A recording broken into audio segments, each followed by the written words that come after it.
A single mistake on day 3 could kill your entire crew by day 30. Cattle drive bosses knew this, which is why they followed a secret set of unwritten rules that determined who lived and who died on the trail. These weren't about herding cattle, they were about surviving something much darker. Long before cowboys became legends, Spanish missionaries were already moving cattle across Texas in ways that would make modern ranchers jealous. Around 1690, these religious settlers didn't just bring Bibles and prayers to the New World, they brought something far more practical: thousands of cattle and the know-how to move them wherever they needed to go. The Spanish had a problem that sounds familiar even today. How do you feed growing settlements when there's no grocery store for hundreds of miles? Their solution was brilliantly simple: load up the cattle and drive them to wherever people were hungry. Mission San Antonio de Valero, which you might know better as the Alamo, wasn't just a fortress. It was a bustling center where cattle drives began and ended, feeding everyone from priests to soldiers to families trying to scratch out a living in the wilderness. These early drives weren't anything like the massive operations that would come later. We're talking about a few hundred head of cattle, maybe 1,000 on a good day, but here's what made them special. The Spanish were figuring out all the basics that every cowboy would use for the next 2 centuries. They learned how to keep herds together without losing half of them to predators or stampedes. They discovered which routes had enough water and grass to keep cattle healthy during long journeys. Most importantly, they developed the techniques for managing ornery longhorns that didn't particularly want to go anywhere. The landscape back then was nothing like the Texas you'd recognize today. No roads worth mentioning, no bridges across rivers, no towns where you could stop for supplies or help if something went wrong. Just endless stretches of prairie, thick forests and rivers that could turn deadly during spring floods. The Spanish cattleman had to be part navigator, part veterinarian, and part fortune teller to predict where water and grass would be available weeks down the trail. Then there were the Native Americans, who had their own ideas about these 4-legged newcomers wandering across their territory. Some tribes saw opportunity and developed trading relationships with the Spanish drivers. They'd offer safe passage, local knowledge about water sources, or help crossing dangerous rivers in exchange for cattle or other goods. Makes sense, right? A few head of beef was a small price to pay for avoiding conflict and getting expert guidance through unfamiliar territory. But not every encounter was friendly.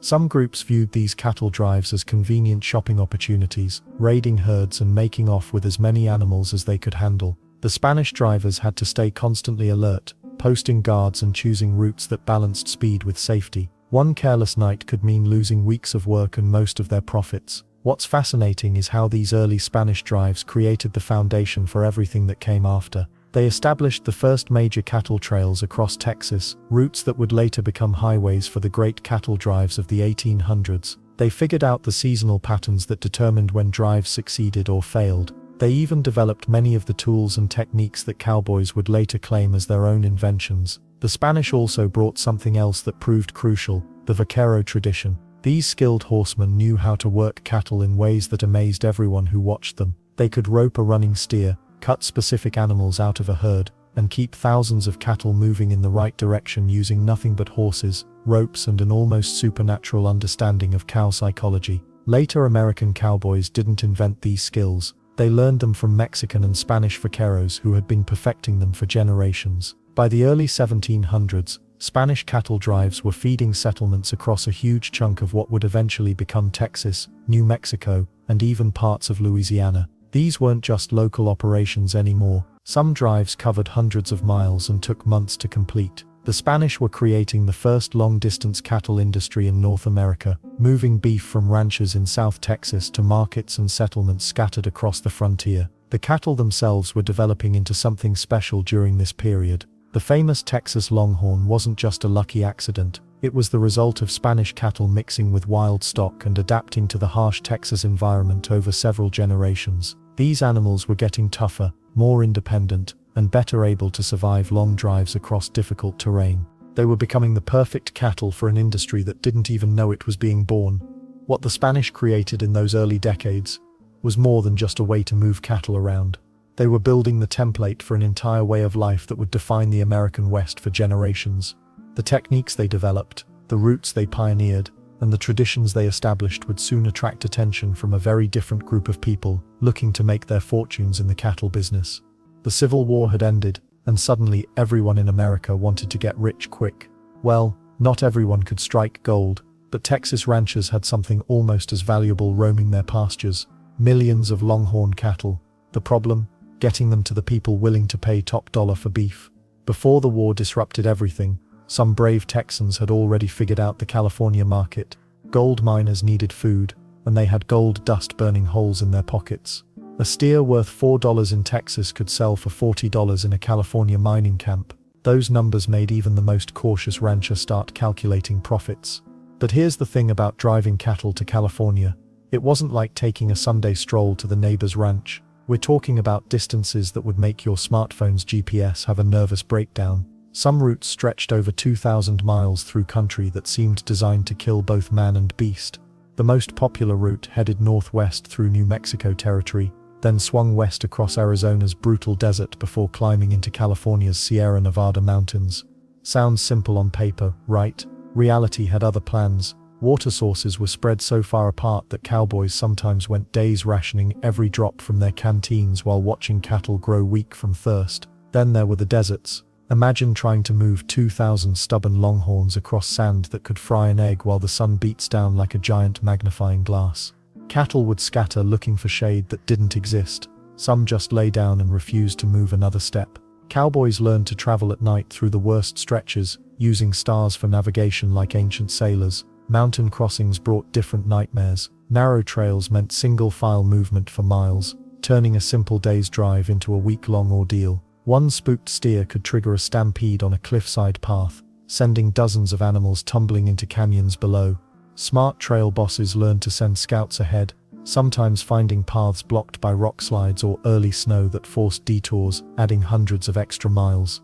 Let's not forget the human element. California-bound drives needed experienced guides who knew where to find water, grass, and safe passage through mountain passes. These guides commanded premium wages because frankly most people had no business attempting such journeys. Many who tried learned this lesson the hard way. Weather played favorites with nobody. Spring snowmelt could turn gentle streams into raging torrents impossible to cross. Summer heat killed cattle faster than any predator. Flash floods in desert washes caught entire herds by surprise, drowning animals and washing away supplies. Winter attempts. Pure madness, unless you enjoyed watching cattle freeze to death in mountain passes. The weird part is how few people actually completed these epic journeys successfully. Records from the 1850s show that many drives lost half their cattle before reaching California markets. Some lost everything, including their lives. Yet stories of successful drives kept inspiring new attempts because the potential profits were simply too tempting to ignore. Cowboys who survived California drives became legends in Texas. They'd return with gold coins, wild stories, and knowledge that made them valuable for future expeditions. Some never returned at all, choosing to stay in California where beef prices remained high and opportunities seemed endless. But why did anyone attempt such dangerous journeys when local markets existed? Simple economics. Texas had too many cattle and too few buyers. California had too much gold and not enough beef. Basic supply and demand, with 2,000 miles of deadly terrain standing between problem and solution. Native American tribes controlled much of the territory between Texas and California, creating another layer of complexity. Some tribes demanded payment for passage through their lands, others saw cattle drives as convenient supply trains to raid. Successful drives often included budgets for tribute payments, essentially protection money to avoid conflicts. And the weird part is how these early California drives taught lessons that would prove invaluable later. Cowboys learned to read weather signs, find water sources, handle river crossings, and manage huge herds across impossible distances. Trail bosses developed systems for organizing crews, rationing supplies, and making life or death decisions under pressure. Supply management became an art form. Drives carried enough food for months, spare equipment for repairs, medicine for sick animals, and ammunition for protection. Chuck wagon cooks learned to prepare meals using minimal water and fuel, while keeping food from spoiling in extreme temperatures. The most successful California drives happened in the late 1850s, just before political tensions made such long journeys even more dangerous. But by then, something interesting was happening back east. Railroads were pushing westward, and smart businessmen were eyeing Kansas as a much closer destination for Texas cattle. Makes sense, right? Instead of risking everything on 2,000-mile death marches to California, what if there was a way to get cattle to railroad towns much closer to home? This question would soon reshape the entire cattle industry. But first, a war was about to change everything. The Civil War changed everything for Texas cattle drives, but not in the way you might expect. When the fighting started in 1861, most of the young men who normally worked cattle drives marched off to war. Cowboys became soldiers overnight. Trail bosses traded their horses for rifles. The massive cattle operations that had been growing since the 1840s suddenly ground to a halt. But here's the thing about cattle. They don't stop eating and breeding just because humans start shooting each other. While Confederate and Union armies battled across the country, millions of Texas Longhorns kept doing what cattle do best, having babies and wandering around looking for grass. Ranch after ranch was left with skeleton crews of old men, boys, and the occasional woman trying to manage thousands of head of ornery livestock. The economics made the situation even worse. Before the war, Texas cattlemen could sell a steer for decent money in places like New Orleans or even ship beef to northern cities. When the war broke out, those markets vanished faster than a tumbleweed in a tornado. The Union blockaded southern ports, making it nearly impossible to ship anything out of Texas, even if ranchers could get their cattle to market, who had money to buy beef when everyone was spending fortunes on cannons and gunpowder. Then there was the little problem of Confederate currency. Texas ranchers who did manage to sell cattle often got paid in Confederate dollars, which became about as valuable as yesterday's newspaper as the war dragged on. Makes sense that many ranchers just gave up trying to sell their herds right. Without regular roundups and drives, the cattle population exploded across Texas. Longhorns scattered across hundreds of miles of open range, mixing bloodlines and creating massive feral herds. These weren't gentle farm animals anymore. They were becoming wild creatures, tough as nails and mean as rattlesnakes. Some estimates suggest the Texas cattle population doubled during the war years, creating a biological time bomb that would reshape the entire American West. Let's not forget the chaos this created for property rights. When ranchers couldn't afford to hire hands for regular roundups, cattle from different ranches mixed together like ingredients in a giant, uncontrolled stew. Brands became meaningless when nobody was around to check them. Cattle that had been carefully managed for generations became mavericks, unbranded animals that legally belonged to whoever could catch them first. The Confederate government made things even more complicated by occasionally demanding cattle for the war effort. Texas ranchers found themselves caught between Union blockades that prevented normal sales and Confederate requisitions that took their cattle for military rations. Many ranchers hid their best animals in remote areas, contributing even more to the wild cattle problem. Weather didn't help either. Several harsh winters during the war years killed off weaker animals while making the survivors even tougher and more independent. The Longhorns that lived through blizzards, droughts and years of minimal human contact became some of the hardiest livestock on the planet. They developed an almost supernatural ability to find water and grass in the harshest conditions. Some enterprising Texans tried to keep small-scale cattle operations going during the war, but it was like trying to bail out a sinking ship with a teacup. The few remaining cowboys were often too young or too old for military service, creating crews that looked like a mix between a Boy Scout troop and a retirement home. These skeleton crews did their best, but managing thousands of cattle with a handful of people was nearly impossible. By 1863, many Texas ranches looked like ghost towns. Fancy ranch houses sat empty while cattle roamed freely across unfenced land that stretched to the horizon. The careful breeding programs that some ranchers had started before the war were completely abandoned.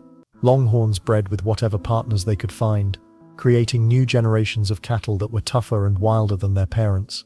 The weird part is that this cattle explosion was happening, while people in other parts of the country were actually running short of beef. Cities in the north were paying premium prices for meat, but Texas had no way to get their surplus cattle to those hungry markets. It was like having a warehouse full of gold with no way to spend it. Some historians estimate that by 1865, Texas had somewhere between 3 and 6 million unbranded cattle wandering around the state. Nobody knew the exact number because nobody was counting anymore. These massive herds were eating their way across the landscape, creating both an incredible opportunity and a serious problem for whoever survived the war. When Confederate General Robert E. Lee finally surrendered at Appomattox in April 1865, Texas ranchers faced a landscape completely transformed by 4 years of neglect and explosive cattle population growth. The question wasn't whether there would be enough cattle for future drives, it was whether anyone could figure out how to catch and control the millions of wild longhorns that now owned the Texas plains. When the Civil War ended in 1865, Texas ranchers discovered something incredible. While they'd been stuck dealing with wartime chaos, their cattle had been multiplying like crazy across the open range. We're talking about millions of longhorns roaming free, practically worthless in Texas. But here's where things got interesting. Those same cattle that sold for maybe $3 or $4 in Texas were bringing $30 to $40 up north. You read that right, the price difference was absolutely insane. Northern cities were hungry for beef, the war had disrupted food supplies, and growing industrial centers needed meat to feed their workers. Meanwhile, Texas sat on what was basically a gold mine with hooves, except nobody knew how to cash in. The missing piece? Transportation. Then the railroads changed everything. Companies like the Kansas Pacific Railway started pushing their tracks westward, reaching towns like Abilene, Kansas by 1867. Suddenly, Texas ranchers had a target. Get your cattle to a railroad town, load them onto train cars, and ship them to hungry markets in Chicago, St. Louis, and beyond. The math was simple but brutal. Survive the journey, make a fortune. Fail, and you'd lose everything. Word spread fast through Texas. Ranchers who'd been struggling to make ends meet started seeing dollar signs. Some sold their land to finance cattle drives. Others borrowed money, gambling their entire future on getting herds to Kansas. The stakes couldn't have been higher, but let's be honest about what this really meant. We're talking about moving thousands of ornery, half-wild longhorns across hundreds of miles of dangerous territory. No roads, no GPS, no backup plan if things went wrong. Just you, your crew, and hopefully enough luck to make it to the railroad alive. The numbers tell the whole story. In 1866, maybe 35,000 cattle made the journey north from Texas. By 1871, that number had exploded to over 700,000 cattle in a single year. Between 1865 and 1885, historians estimate that somewhere between 5 and 10 million cattle trudged north from Texas to the railroad towns of Kansas. That's basically the entire population of New York City at the time, except with horns and a bad attitude. Smart businessmen started organizing these drives like military operations. They'd buy cattle cheap in Texas, hire a crew of cowboys, and plan routes to the nearest railroad. The profit margins were incredible if you could pull it off. A successful drive might net thousands of dollars in profit, enough to buy land, start a ranch, or finance even bigger drives. Then there were the boom towns, places like Abilene, Dodge City and Ellsworth, basically sprouted overnight wherever the railroads met the cattle trails. These weren't just sleepy farming communities, they were wild, chaotic places where serious money changed hands. Stockyards, hotels, saloons and banks appeared almost instantly to serve the cattle trade. The ripple effects were huge. Suddenly, being a cowboy became an actual profession. Young men from all over, former slaves, Mexican vaqueros, farm boys looking for adventure, could earn real wages driving cattle north. $30 a month might not sound like much, but for many cowboys, it was more money than they'd ever seen. What made this boom even crazier was how quickly it all came together. The infrastructure, the routes, the entire system of moving cattle from Texas to market. It happened in just a few years. By the early 1870s, cattle drives had become as routine as shipping grain by train. Local economies in Texas transformed completely. Towns that had barely survived the war suddenly found themselves at the center of a massive industry. Ranchers needed supplies, cowboys needed gear, and everyone involved needed places to eat, sleep, and spend their money. The timing was perfect in the worst possible way. Texas needed money desperately after the war, and the rest of America needed food. Cattle drives solved both problems, but at a cost most people couldn't imagine. Every successful drive meant months of backbreaking work, constant danger, and risks that could kill you or bankrupt you without warning. Of course, none of this would have been possible without the people willing to do the actual work. The cattle boom created demand for a whole new type of worker, someone tough enough to handle ornery longhorns, skilled enough to navigate hundreds of miles of wilderness, and crazy enough to do it all for modest wages and the chance at something better. The post-war cattle boom set everything in motion, but the real story was just beginning, because while ranchers were getting rich and railroads were expanding, someone had to actually move those millions of cattle across the dangerous frontier, and that's where an entire generation of young cowboys would step up to take on one of the most demanding jobs in American history. After the Civil War ended, Texas was drowning in cattle but starving for workers. Ranch owners faced a simple problem. How do you move millions of longhorns north when your workforce disappeared into battle? The answer came from an unexpected mix of people who would create one of America's most legendary figures. Cowboys weren't born from Hollywood dreams or dime store novels. They emerged from pure necessity and desperation. Former enslaved people, Mexican vaqueros, Confederate veterans, young men seeking adventure, and anyone tough enough to handle a horse found themselves thrown together on the open range. Nobody cared about your background when a 2,000-pound longhorn decided to charge. The diversity was staggering. Historians estimate that 1 in 4 cowboys was black, many of them recently freed from slavery. These men brought incredible skills with them. They knew how to work livestock, handle difficult situations, and survive on very little. Mexican vaqueros had been perfecting cattle handling techniques for centuries, long before Anglo settlers ever set foot in Texas. Their roping skills, horsemanship, and leatherworking knowledge became the foundation of cowboy culture. Then there's the age factor that might surprise you. Most cowboys were basically teenagers or young men in their early 20s. Ranch owners preferred younger workers because they were cheaper to hire, more willing to take risks, and less likely to complain about sleeping on the ground for months. A typical cowboy might be 19 years old, far from home, and learning everything as he went along. The pay wasn't terrible for the time period, but it wasn't great either. Cowboys earned around $30 a month, plus meals and basic supplies. That might not sound like much, but consider this: a factory worker back east made about $20 monthly, and he had to pay for his own food and lodging. Cowboys got their beans and biscuits provided, along with a place to sleep under the stars. Let's not forget the job requirements were pretty intense. You needed to stay in the saddle for 12 to 14 hours daily, sometimes longer during emergencies. Cattle don't follow schedules, and neither did cowboys. Night watches meant taking turns staying awake to guard the herd while others slept. Stampedes could happen any time, usually when you least expected them. The work was genuinely dangerous in ways that would make modern safety inspectors faint. Cowboys got trampled by cattle, thrown from horses, struck by lightning, bitten by snakes, and caught in flash floods. No workers' compensation existed, and medical care meant whatever the cook could patch together from the medicine kit. But here's what's interesting about cowboy clothing. It wasn't a fashion statement. Every piece of gear served a specific purpose. Those wide-brimmed hats protected faces from sun, rain, and hail, while providing shade for the eyes when scanning the horizon. Chaps weren't for show. They shielded legs from thorns, rope burns, and cattle horns. High-heeled boots kept feet secure in stirrups, and made walking through mud easier, while the pointed toes slipped quickly into stirrups during emergencies. Bandanas around the neck weren't decorative either. Cowboys used them as dust masks, sweat rags, tourniquets for injuries, and even strainers for muddy water. Everything had multiple uses when you lived out of a saddlebag. The social dynamics were fascinating too. Trail crews became tight-knit groups out of necessity. When your life depended on the guy next to you, racial prejudices often took a backseat to competence. Black cowboys like Nat Love and Bill Pickett earned respect through skill, not skin color. Mexican vaqueros taught Anglo cowboys everything from rope techniques to reading cattle behavior. And the weird part is how quickly cowboy culture developed its own language and customs. Words like maverick, bronco, and lasso came straight from Spanish. Cowboys created their own slang for everything. A waddy was a cowboy. Doggies were young cattle, and cutting horse meant a specially trained horse for separating cattle from the herd. Most cowboys weren't planning lifetime careers either. The work was too hard and dangerous for long-term employment. Many used it as temporary income while saving money for other ventures. Some became ranch foremen or started their own small operations.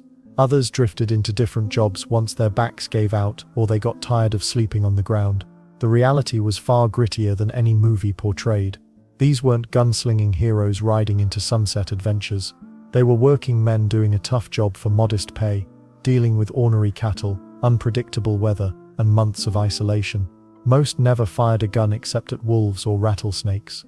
What they created, though, was something entirely new in American culture. Cowboys represented freedom, independence, and the ability to make your own way in the world. But before these diverse crews could become legends, they needed leaders who could guide massive herds across hundreds of miles of dangerous territory. Those leaders would prove just as crucial as the cowboys themselves. After the Civil War ended, and cowboys started forming up, something magical happened across the American West.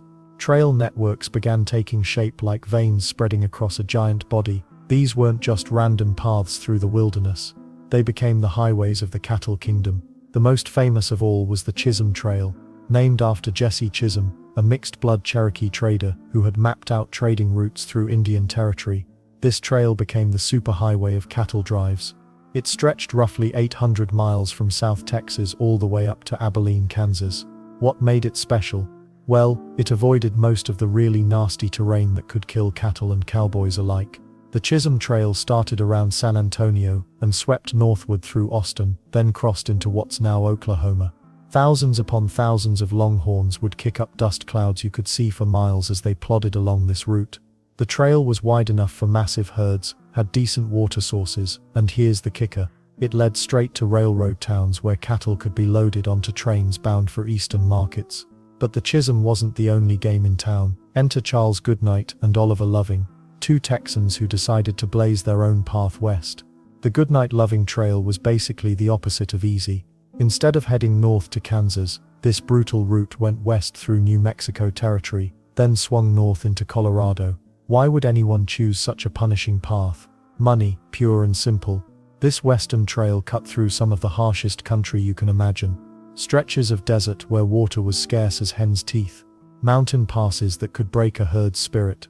Yet cattle that survived the journey commanded premium prices from mining camps and military forts scattered across the territories. The risk was enormous, but so were the potential profits. The weird part is how these trails developed their own personalities. The Goodnight-Loving attracted the toughest, most experienced crews. You didn't send rookies on that route unless you wanted disaster. Meanwhile, the Chisholm became the training ground where young cowboys learned their trade on slightly more forgiving terrain. Then barbed wire started changing everything in the 1870s. As farmers and smaller ranchers began fencing off land, the old trails got chopped up. That's when the Western Trail gained importance. Running roughly parallel to the Chisholm but farther west, it avoided much of the newly fenced territory. This route became the lifeline for cattlemen, who found their traditional paths blocked by miles of sharp wire. Let's not forget the Shawnee Trail, the granddaddy of them all. This was the route Texas cattlemen used even before the Civil War, pushing herds northeast through Arkansas and Missouri. Problem was, farmers in Missouri got tired of thousands of cattle trampling their crops and potentially spreading tick fever. They started organizing armed resistance, forcing cattlemen to find alternatives. Each trail had its own rhythm and challenges. The Chisholm meant dealing with river crossings and Indian Territory negotiations. The Goodnight-Loving meant surviving desert heat and mountain cold. The Western Trail meant navigating around an increasingly fenced landscape. Cowboys learned to read these routes like sailors read ocean currents. What's remarkable is the sheer volume of cattle that moved along these trails. Conservative estimates put the number at over 5 million head between 1866 and 1886. That's like moving the entire population of a major city, except these residents had horns, hooves, and attitudes. These trails didn't just move cattle, they moved cultures. Mexican vaqueros shared roping techniques with former slaves from East Texas plantations. White farm boys learned from Cherokee guides. Every trail became a melting pot of skills, languages, and survival knowledge. The trails also created their own economies. Trading posts sprouted up at river crossings and rest stops. Entrepreneurs set up supply stations selling everything from horseshoes to whiskey. Some spots along major trails became permanent settlements, growing into towns that exist today. Makes sense, right?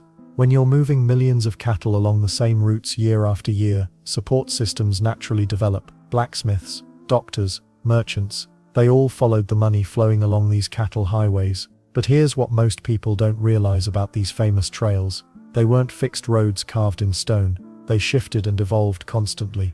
A bad winter might force a detour. Political troubles with Native American tribes could close sections. New railroad construction would create fresh destinations and alter route economics. The flexibility of these trail systems kept the entire cattle drive era functioning despite constant challenges. Trail bosses shared information about conditions, water sources, and potential problems. This informal network kept cattle flowing north even when individual routes faced obstacles. By the time the great drives were winding down in the 1880s, these trails had become legendary. But the story of how cowboys actually gathered the herds before hitting these famous routes, that's where things get really interesting. After the major trails were mapped out and cowboys knew where they were heading, there was one obvious question nobody talks about enough. Where exactly did all those cattle come from? You can't just whistle and expect thousands of longhorns to show up ready for a road trip to Kansas. The answer gets more interesting than most people realize. Sure, some cattle came from established ranches where owners had been carefully building their herds for years. But here's the twist that made fortunes and started fights across Texas. Millions of cattle were just wandering around freely, unbranded and unclaimed. These were called mavericks, and they were basically free money on four legs for anyone bold enough to catch them. The maverick situation happened because of the Civil War chaos we talked about earlier. When ranchers went off to fight, their cattle didn't exactly stay put and wait. Longhorns scattered across the Texas countryside, breeding freely and multiplying like crazy. By 1865, entire regions were crawling with wild cattle that belonged to nobody. Well, technically they belonged to whoever could rope them first. This created the most entrepreneurial cattle gathering operation in American history. Trail bosses and cattle buyers would send out crews specifically to hunt down mavericks. These weren't gentle roundups either. Cowboys had to track, chase and capture genuinely wild animals that had never seen a human up close. Imagine trying to lasso a 200-pound longhorn that's been living like a deer for 5 years.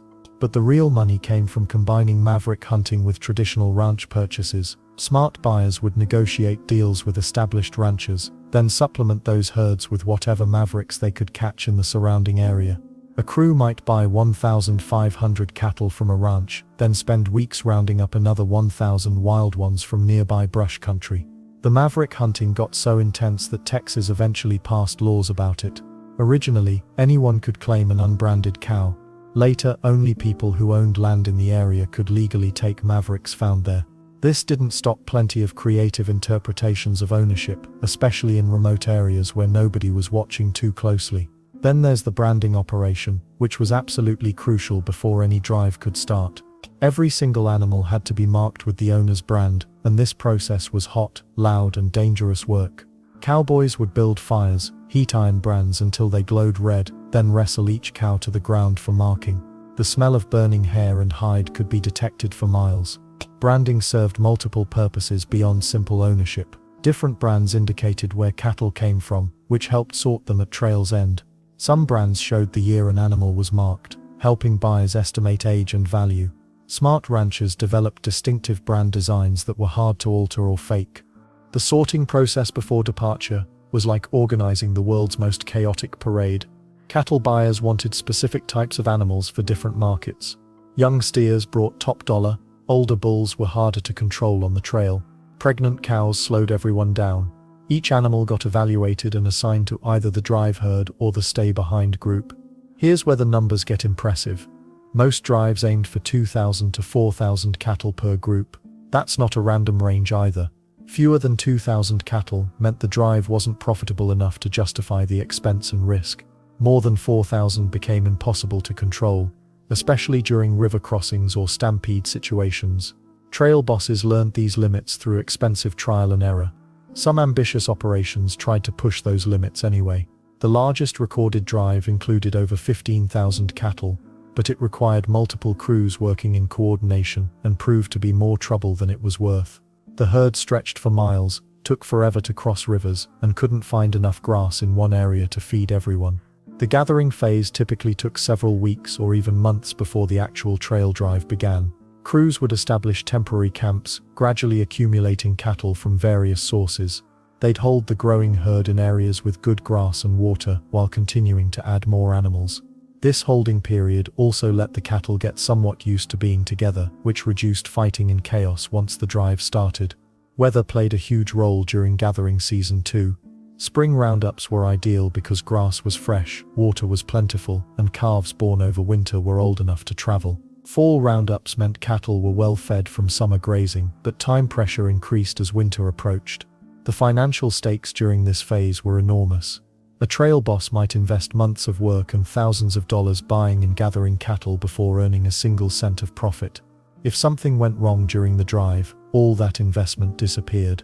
But when everything came together perfectly, when the herd was assembled and branded and ready to move, that's when the real adventure could finally begin. The question then became who exactly was going to lead all these cattle north, and how did they organize such a massive operation? Running a cattle drive wasn't like managing a corner store. You couldn't just lock up at night and go home. These operations stretched across hundreds of miles of dangerous territory with thousands of unpredictable animals.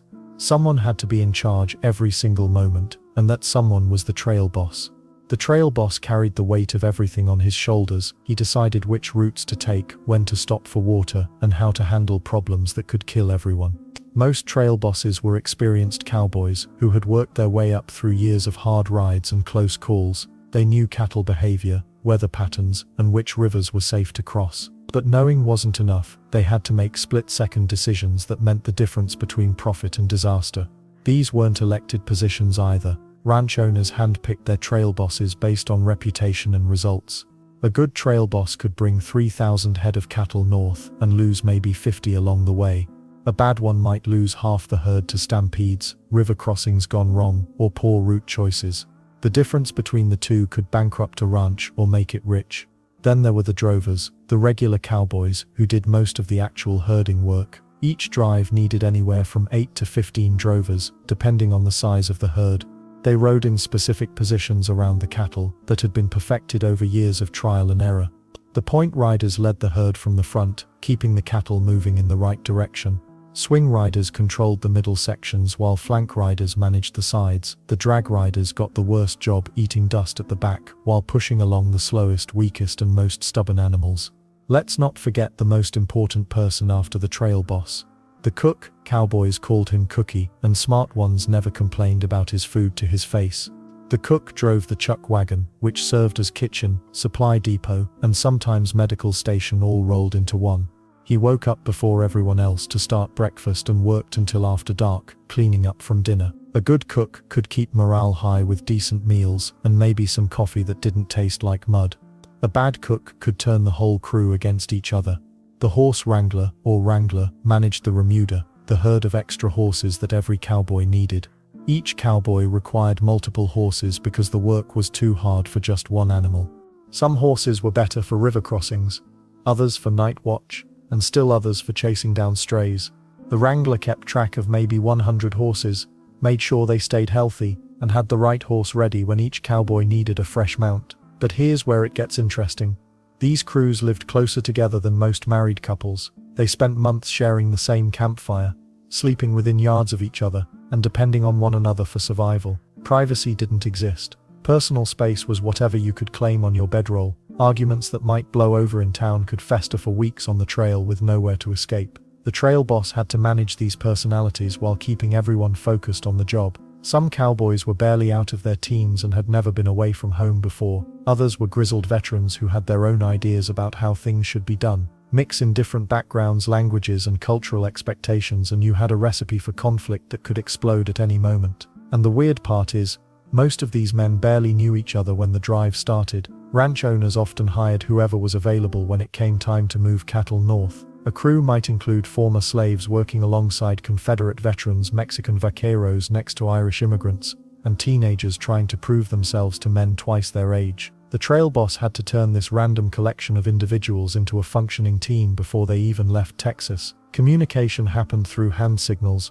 whistle calls, and simple shouts that could be heard over the noise of thousands of moving cattle. Complex discussions were impossible during the day, so most important decisions got made during the brief quiet moments at dawn or around the evening campfire. The trail boss listened to input from experienced hands but ultimately made the final call on everything from route changes to disciplinary action. Trail bosses also handled the money. They carried cash to buy supplies, pay tolls to cross private land, and sometimes bribe officials or Native American groups for safe passage. Cowboys trusted their trail boss to pay them fairly at the end of the drive, even though they might not see a cent for months. That trust had to be earned through consistent leadership and fair treatment during the toughest moments of the journey. Smart trail bosses understood that keeping their crew happy and healthy meant better results when they reached the railhead. But the real test of leadership came during emergencies, and on the cattle trails, emergencies were guaranteed. Living on the trail meant saying goodbye to every comfort you'd ever known. Cowboys didn't get beds, hot meals from mom, or even a roof over their heads. For months at a time, the ground was their mattress and the sky was their ceiling.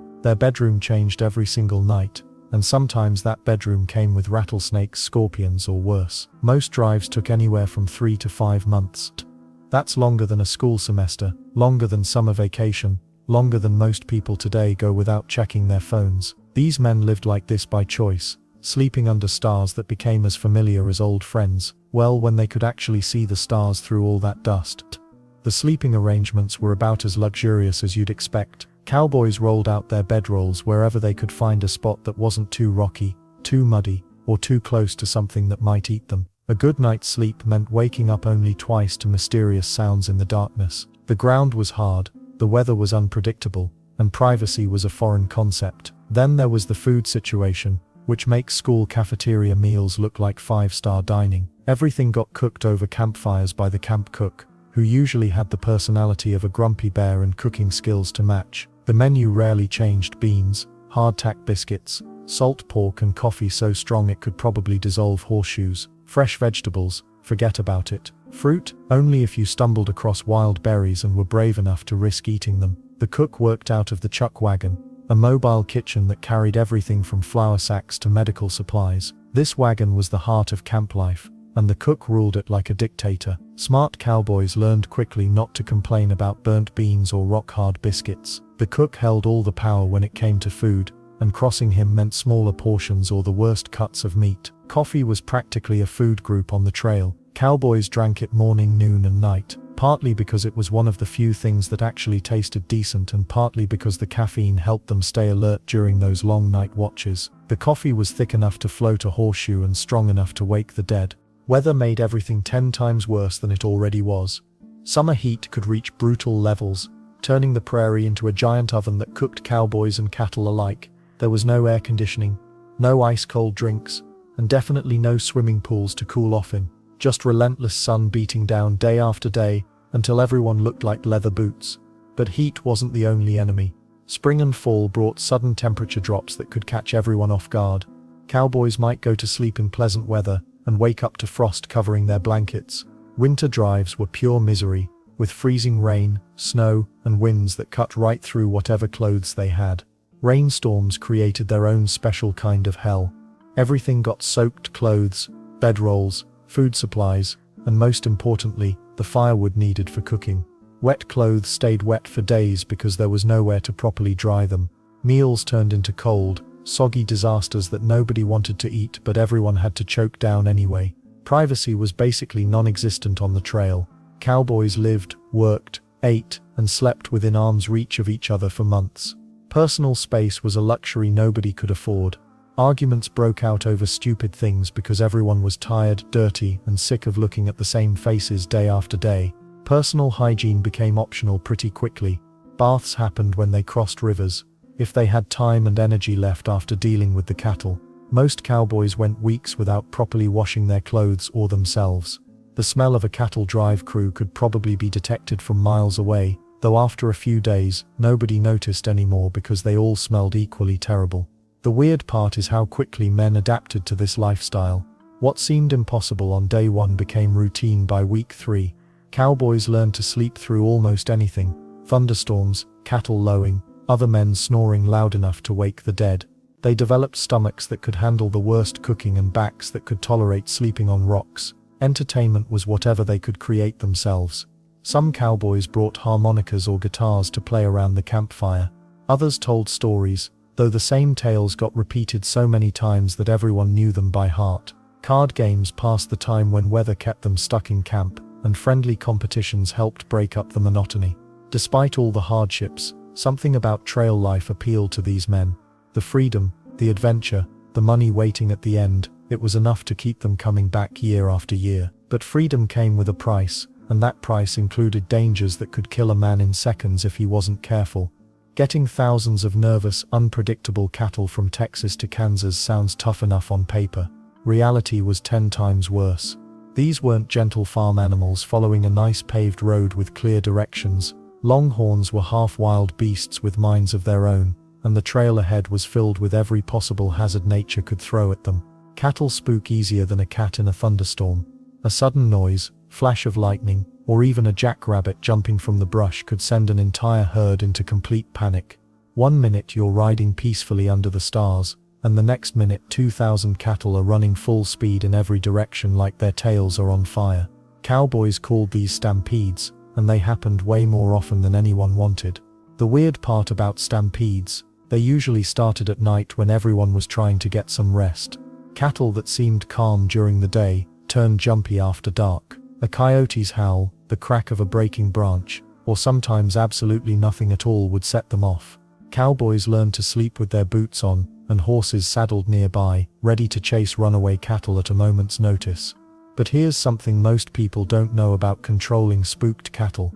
Cowboys discovered that singing actually worked better than yelling or cracking whips. The human voice, especially in a low, steady tone, had a calming effect on nervous longhorns. Trail hands would ride slowly around the herd at night, humming old songs or making up their own tunes. Home on the range wasn't just a pretty melody, it was a working tool that kept cattle from bolting. Then there were the river crossings, which made stampedes look like a minor inconvenience. Rivers didn't care about your schedule or your deadline. The Red River, Arkansas River, and dozens of smaller streams blocked the path north, and each one presented its own deadly puzzle. Fast current could sweep away a full-grown steer in seconds. Deep water meant cattle had to swim, and not all of them were good swimmers. Smart trail bosses spent hours studying each river before attempting a crossing. They'd ride up and down the banks looking for the safest spot, usually where the water was wide and shallow rather than narrow and deep. The bottom had to be firm enough for thousands of hooves, not muddy quicksand that would trap animals, and the approach had to be gentle enough that cattle wouldn't panic and refuse to enter the water. Getting the first few cattle into the river was always the hardest part. Longhorns weren't stupid. They could see the danger and didn't want any part of it. Cowboys would sometimes lead a few tame oxen or gentle horses across first, hoping the cattle would follow. Other times they'd literally push the laid steers into the water and pray the rest of the herd would go along. Drowning was a constant threat during river crossings. Cattle could get caught in strong currents, pulled under by the weight of their horns, or simply exhaust themselves fighting the water. Cowboys watched helplessly as valuable animals disappeared beneath the surface. Each lost cow meant less money at the end of the trail, assuming anyone survived to collect it. Weather made everything worse. Rain turned the ground into slippery mud that made travel almost impossible. Dust storms during dry spells created clouds so thick that cowboys couldn't see the cattle 10 feet away. Hot sun baked both animals and riders, while sudden cold snaps could weaken the herd and slow progress to a crawl. Wind was another enemy that most people overlook. Strong gusts would blow dust and debris into everyone's faces, making it hard to see or breathe.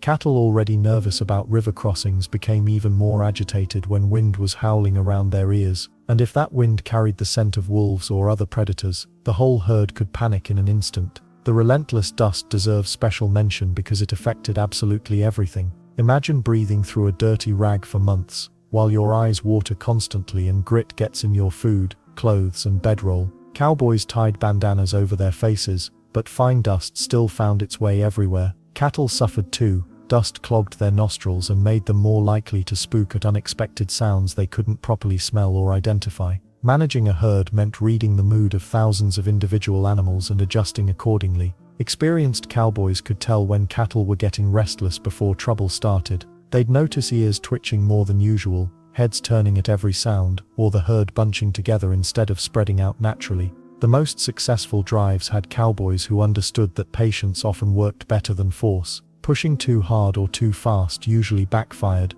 creating more problems than it solved. But moving too slowly meant running out of supplies or getting caught by bad weather. These daily challenges were just the beginning of what made cattle drives so dangerous. Even more serious threats waited ahead on the long trail north, where nature wasn't the only enemy cowboys had to face. The stars of these massive cattle drives weren't just the cowboys swinging lassos and singing around campfires. Every successful journey north depended on thousands of animals working together in ways that would make modern logistics experts weep with envy. Well, maybe not weep, but they'd definitely be impressed. Texas Longhorns ruled the trail like four-legged kings of the prairie. These weren't your typical farm cattle lounging around eating grass all day. Longhorns were survivors, tough, mean, and built for punishment. Their horns could stretch 6 feet from tip to tip, which made them look like walking coat racks with attitude. But those intimidating horns served a purpose beyond making other cattle nervous. They helped the animals defend themselves against wolves, coyotes, and anything else stupid enough to mess with a 1,000-pound beast sporting natural weapons. What made Longhorns perfect for cattle drives?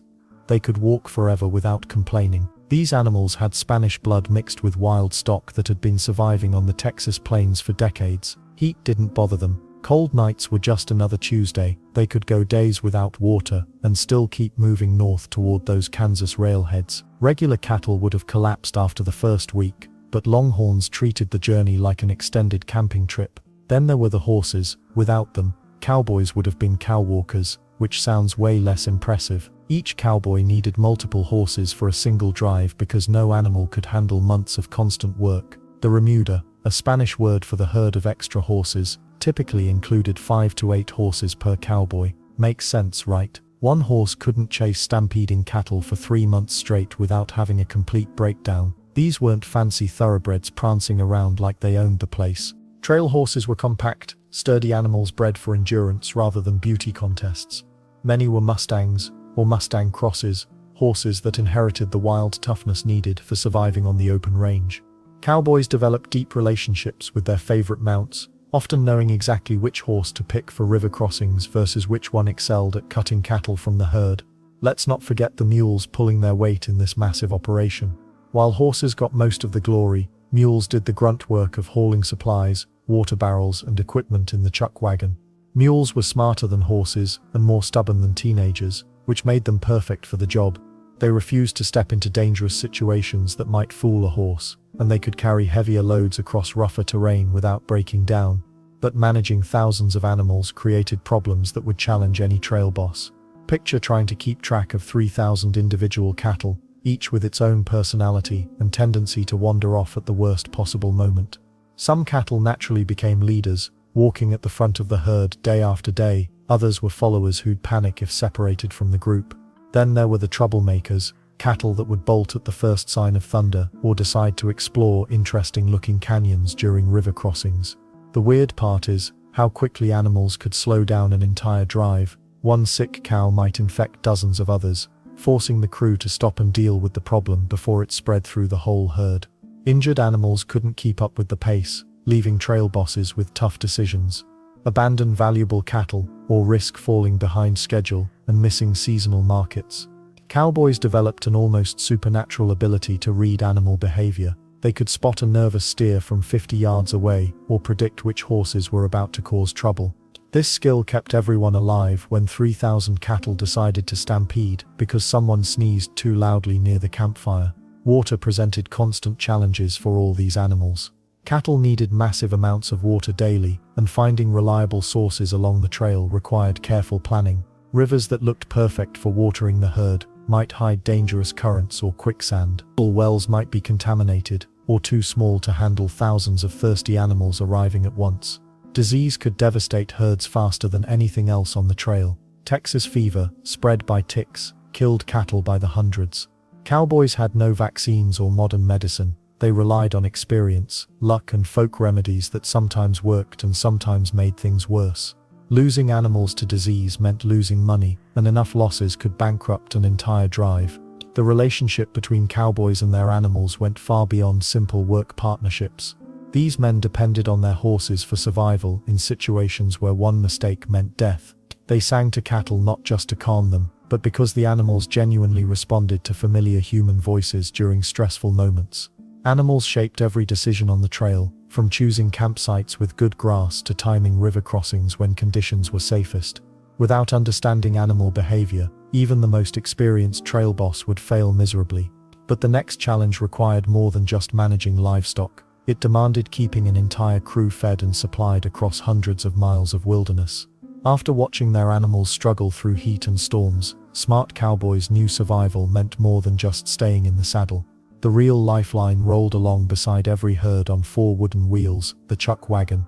This wasn't just a kitchen on the move. It was pharmacy, tool shed, supply depot, and sometimes even operating room all crammed into one creaky contraption. The wagon boss, usually called Cookie, held more power than most people realize. Cross the cook, and you'd find yourself eating burnt beans and cold coffee for weeks. Cookie controlled everything from medicine to matches, and he didn't take kindly to complaints about his grub. Let's talk about what actually went into those legendary trail meals. Forget fancy steaks and hearty stews, that's Hollywood nonsense. Real cowboys lived on what could survive months without spoiling. Beans formed the backbone of every meal, earning the nickname trail strawberries. Makes sense, right?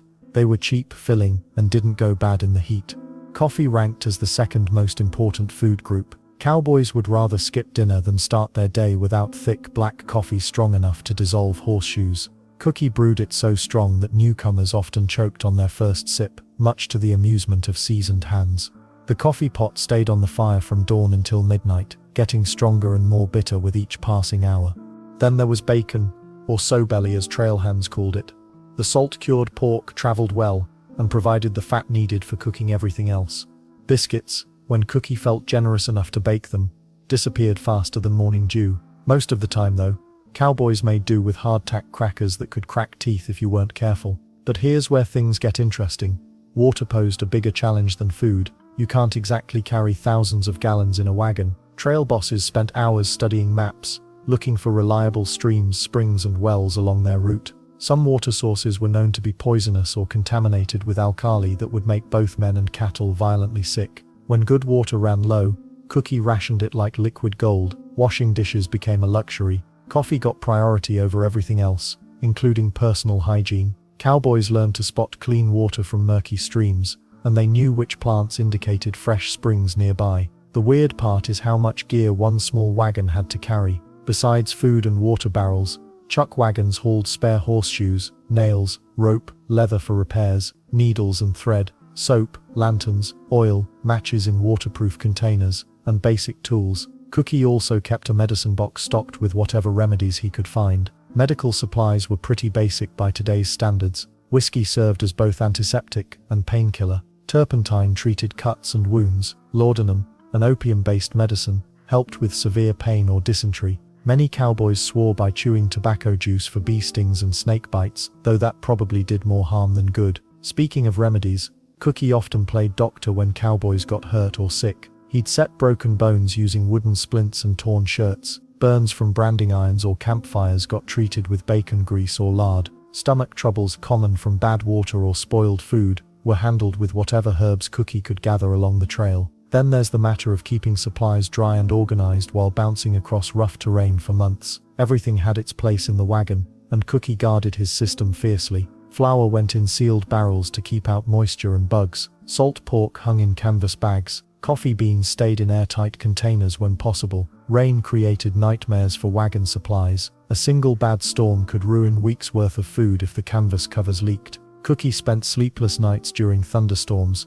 constantly checking that everything stayed protected from the elements. Wet flour turned into paste, soggy bacon spoiled quickly, and damp matches left everyone eating cold food. Cowboys also had to maintain their personal gear on the trail. Torn chaps needed sewing, worn boot soles required patching, and broken bridles couldn't wait for the next town. Cookie's wagon carried basic leather working tools and heavy thread for these repairs. Many cowboys learned to sew and patch as well as any seamstress. Their comfort and safety depended on it. The chuck wagon represented civilization in an otherwise wild journey. It provided the only reliable shelter, the only guaranteed meal, and often the only source of medical help for hundreds of miles. When everything else went wrong, stampedes, storms or river crossings gone bad, that wagon remained a constant source of hope. Well, all this talk of supplies and medical emergencies brings up another deadly challenge these trail crews faced. When thousands of cattle needed to cross deep, rushing rivers, even the best stocked wagon couldn't prevent the disasters waiting in those churning waters. After weeks on the dusty trail, nothing struck fear into a cowboy's heart quite like the sound of rushing water ahead. Rivers weren't just obstacles, they were potential death traps that could wipe out months of hard work in minutes. The Red River, the Brazos, the Arkansas, these waterways became legendary among trailhands, and not for good reasons. Each crossing demanded split-second decisions that meant the difference between profit and disaster. Cowboys would ride ahead to scout potential crossing points, looking for spots where the banks weren't too steep and the current wasn't too swift. But here's the thing that made river crossings so treacherous: rivers change. What looked safe in the morning could turn deadly by afternoon. Trail bosses developed an almost supernatural ability to read water. They'd study the color, watch for debris, and test the depth with long poles. Dark water usually meant deep water. Fast-moving logs or branches screamed danger. The smart ones waited for the right conditions, even if it meant camping by the riverbank for days. Well, waiting wasn't always an option. Weather could force a crossing at the worst possible moment. Spring rains turned gentle streams into raging torrents overnight. Flash floods swept down from distant storms. catching entire herds in the middle of what seemed like a safe crossing just hours before. The actual process of moving thousands of cattle across water was part science, part art, and part prayer. Cowboys couldn't just point the herd toward the other side and hope for the best. Longhorns, despite their reputation for toughness, became nervous around deep water. Smart trail hands would select the calmest, most experienced cattle to lead the crossing. These bell cows would guide the rest of the herd across, assuming they didn't panic halfway through. Splitting large herds into smaller groups made crossings more manageable, but also more time-consuming. A drive of 3,000 cattle might need to cross in groups of 200 or 300. Each group required careful handling, with cowboys positioning themselves upstream and downstream to catch any animals swept away by the current. Makes sense, right? But it also meant spending entire days just getting everyone across a single river. Then there were the rivers that seemed designed to torment cowboys. The Pecos River in West Texas was notorious for its quicksand-like bottom that could trap cattle and horses. The Canadian River looked shallow but hid deep holes that could swallow a horse and rider without warning.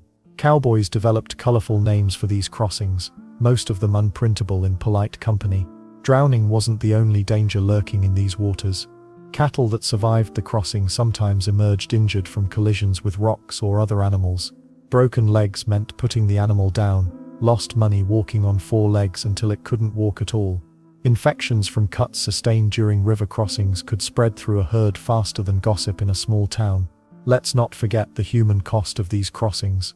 Cowboys who couldn't swim, and many couldn't, faced terrifying moments when their horses stumbled in deep water. Heavy boots, thick clothing, and leather chaps turned into anchors. Some trail hands learned to swim out of necessity during river crossings, but others weren't so lucky. The weird part is how superstitious cowboys became about certain rivers. Stories spread along the trails about cursed crossings where herds had been lost or cowboys had drowned. Some trail bosses would add extra days to their journey just to avoid a particular crossing spot, even if it looked perfectly safe. Weather made everything worse. Lightning during a river crossing created chaos beyond imagination. Thunder spooked cattle already nervous about the water, turning an orderly crossing into a stampede in the middle of a river. Rain made banks slippery and increased the risk of flash flooding. Snow and ice, that turned river crossings into death sentences that smart trail bosses avoided at all costs. But cowboys developed clever solutions to these watery challenges. Some carried ropes specifically for river crossings, using them to guide nervous cattle or rescue animals swept downstream. Others learned to read the behavior of their horses, trusting their mounts' instincts about dangerous water conditions. Experienced trail hands could spot safe crossing areas by watching how wildlife approached the water. The financial pressure made every river crossing a gamble worth taking. Losing 50 head of cattle to drowning still left a trail boss with thousands more to sell at the railhead.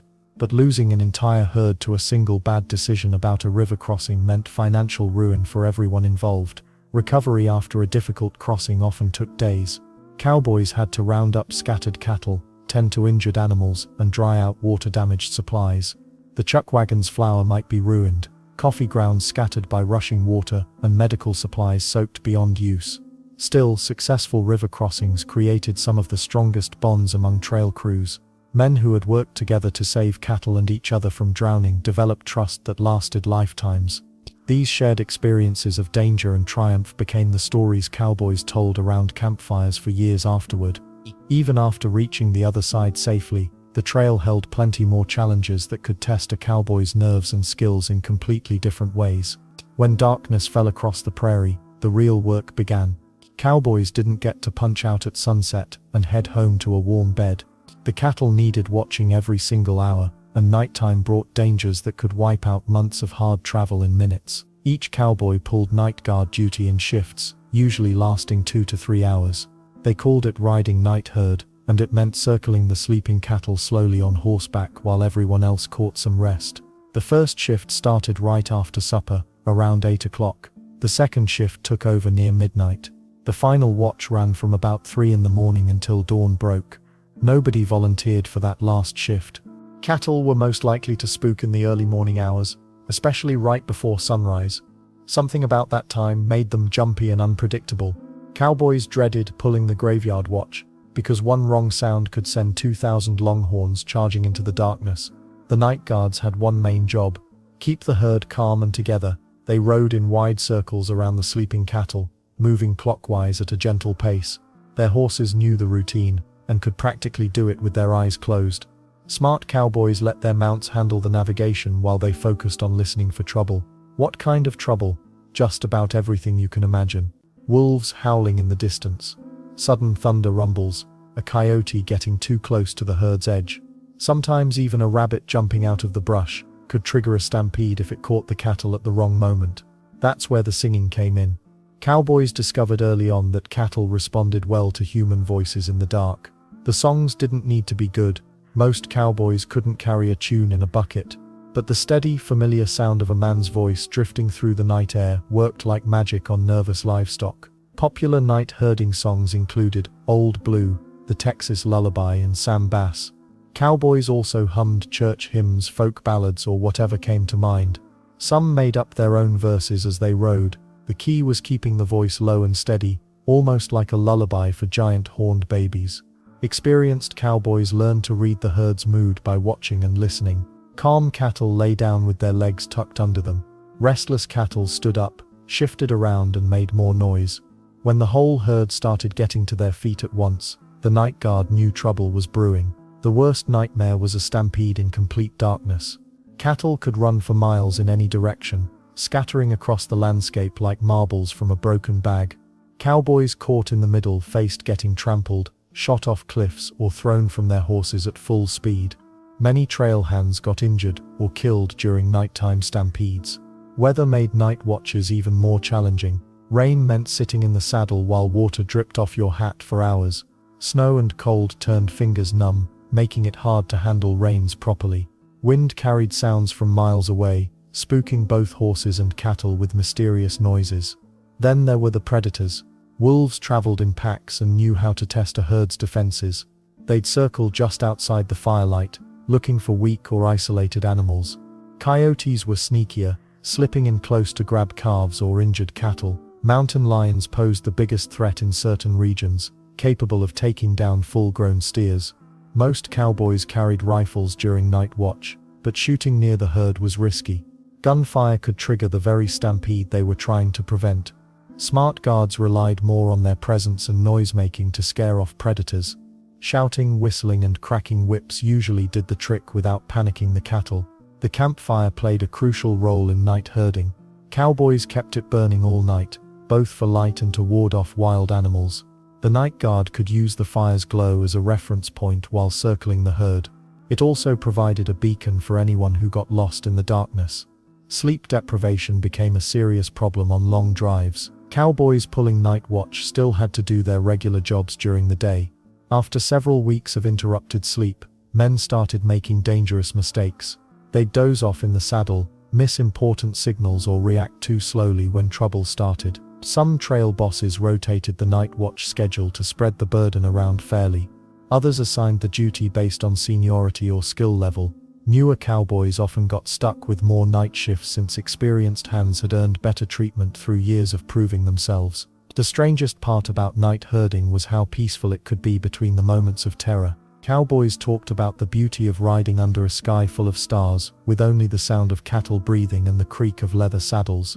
Those quiet hours gave men time to think, plan, and dream about what they'd do when the drive ended. But morning always came with its own set of challenges, and thunderstorms could turn a peaceful night into pure chaos. Cowboys dreaded those dark clouds rolling across the horizon. Weather on the trail wasn't just an inconvenience, it was life or death. When nature unleashed its fury, there was nowhere to hide on the open prairie.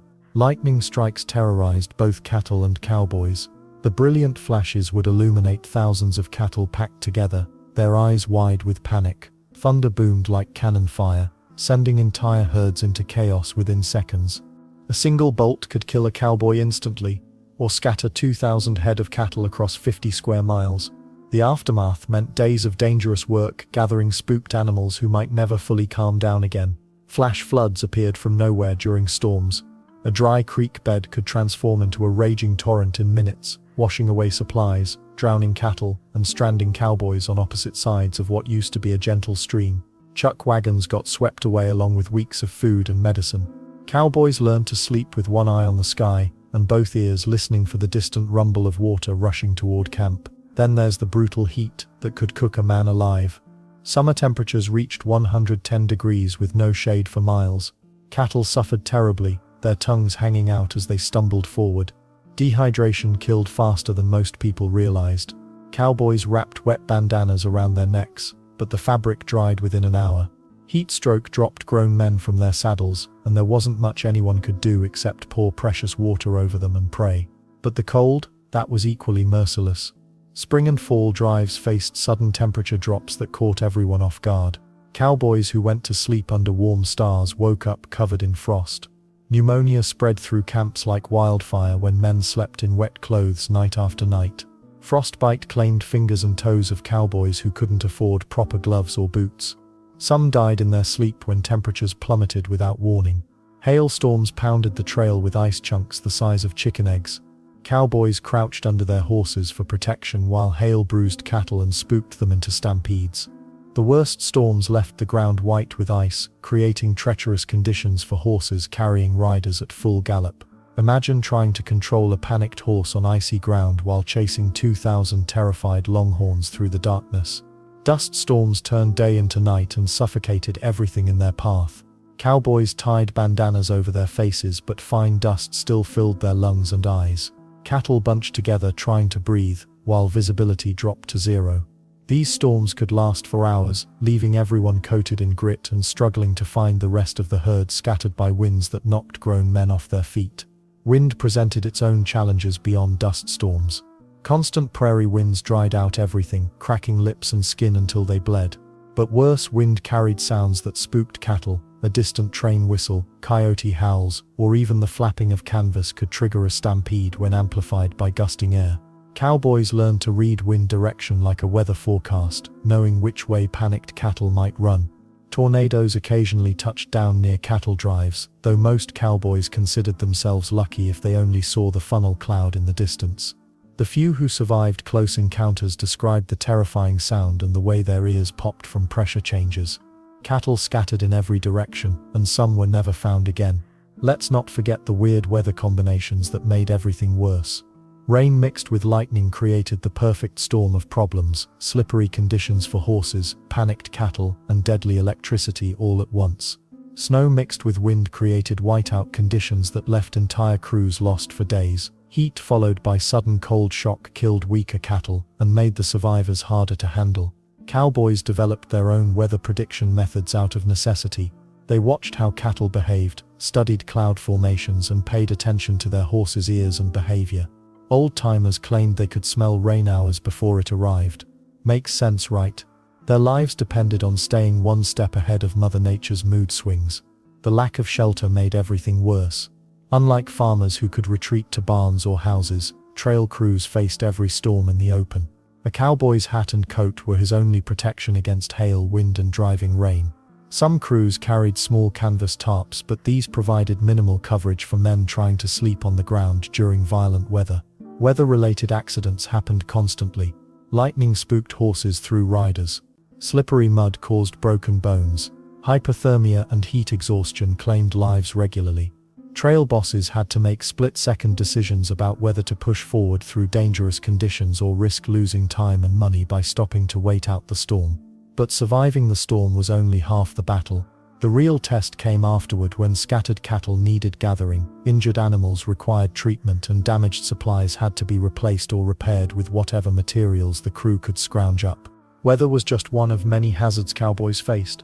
And it certainly wasn't the only danger lurking along the trail. After dodging stampedes and river crossings, cowboys faced another challenge that made their hearts skip a beat. The invisible lines on maps became very real when herds crossed into Indian territory. These weren't just empty spaces between Texas and Kansas. They were home to Native American tribes, who had every right to question why thousands of cattle were trampling through their land. Most trail bosses knew the drill before they even started their drives. Crossing into Indian territory meant dealing with tribal leaders who controlled vast stretches of prairie. Some cowboys expected trouble, but the reality was usually more complicated than Hollywood later made it seem. Many native groups had learned that cattle drives could benefit everyone if handled right. The Cherokee, Creek, and Choctaw nations had been moved to this territory years earlier.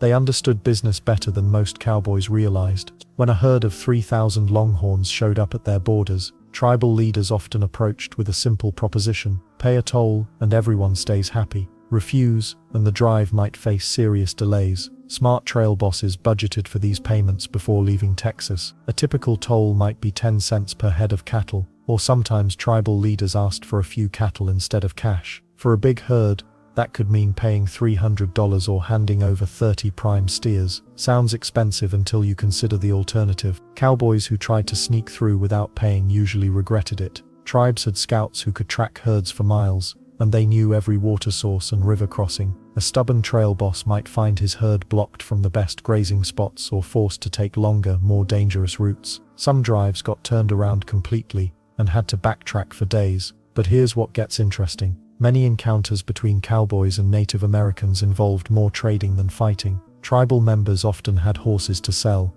and cowboys always needed fresh mounts after months on the trail. Native Americans also knew which water sources were safe and which grass was best for fattening cattle. This information was worth its weight in gold to exhausted trail crews. The Osage Nation became particularly business-savvy about cattle drives. They set up official toll stations and issued receipts to trail bosses who paid the fees. Their territory covered prime grazing land, and they made good money from the steady stream of herds passing through each summer. Some Osage leaders became wealthy from these arrangements. Treaties tried to sort out the legal mess, but paperwork didn't always match reality on the ground. The federal government promised Native Americans protection from trespassers, while also encouraging the cattle trade that fed northern cities. Cowboys found themselves caught in the middle of these political contradictions. One treaty might say they could cross freely, while local tribal leaders demanded payment anyway. Weather made border crossings even trickier. When storms scattered cattle across miles of territory, cowboys had to retrieve strays from areas where they might not be welcome. A single lightning strike could send hundreds of longhorns stampeding into Creek Nation land, forcing trail bosses into awkward negotiations while their herd wandered farther away. Some cowboys developed genuine friendships with tribal members during these crossings. Native Americans taught valuable skills like finding water in dry country and predicting weather changes. Cowboys shared coffee and tobacco around campfires,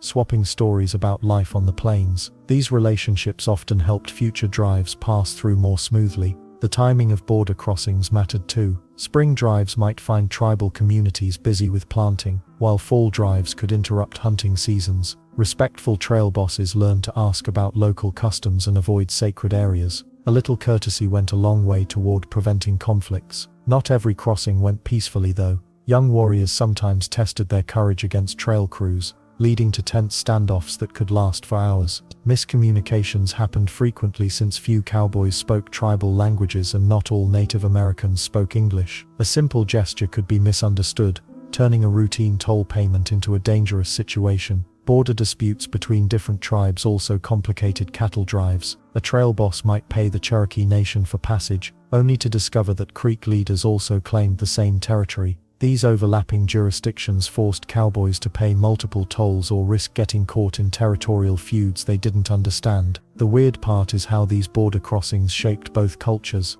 Native Americans adopted some cowboy techniques for handling their own cattle herds, while cowboys learned tracking and survival skills that had been perfected over generations. These exchanges created unexpected partnerships that lasted long after individual drives ended.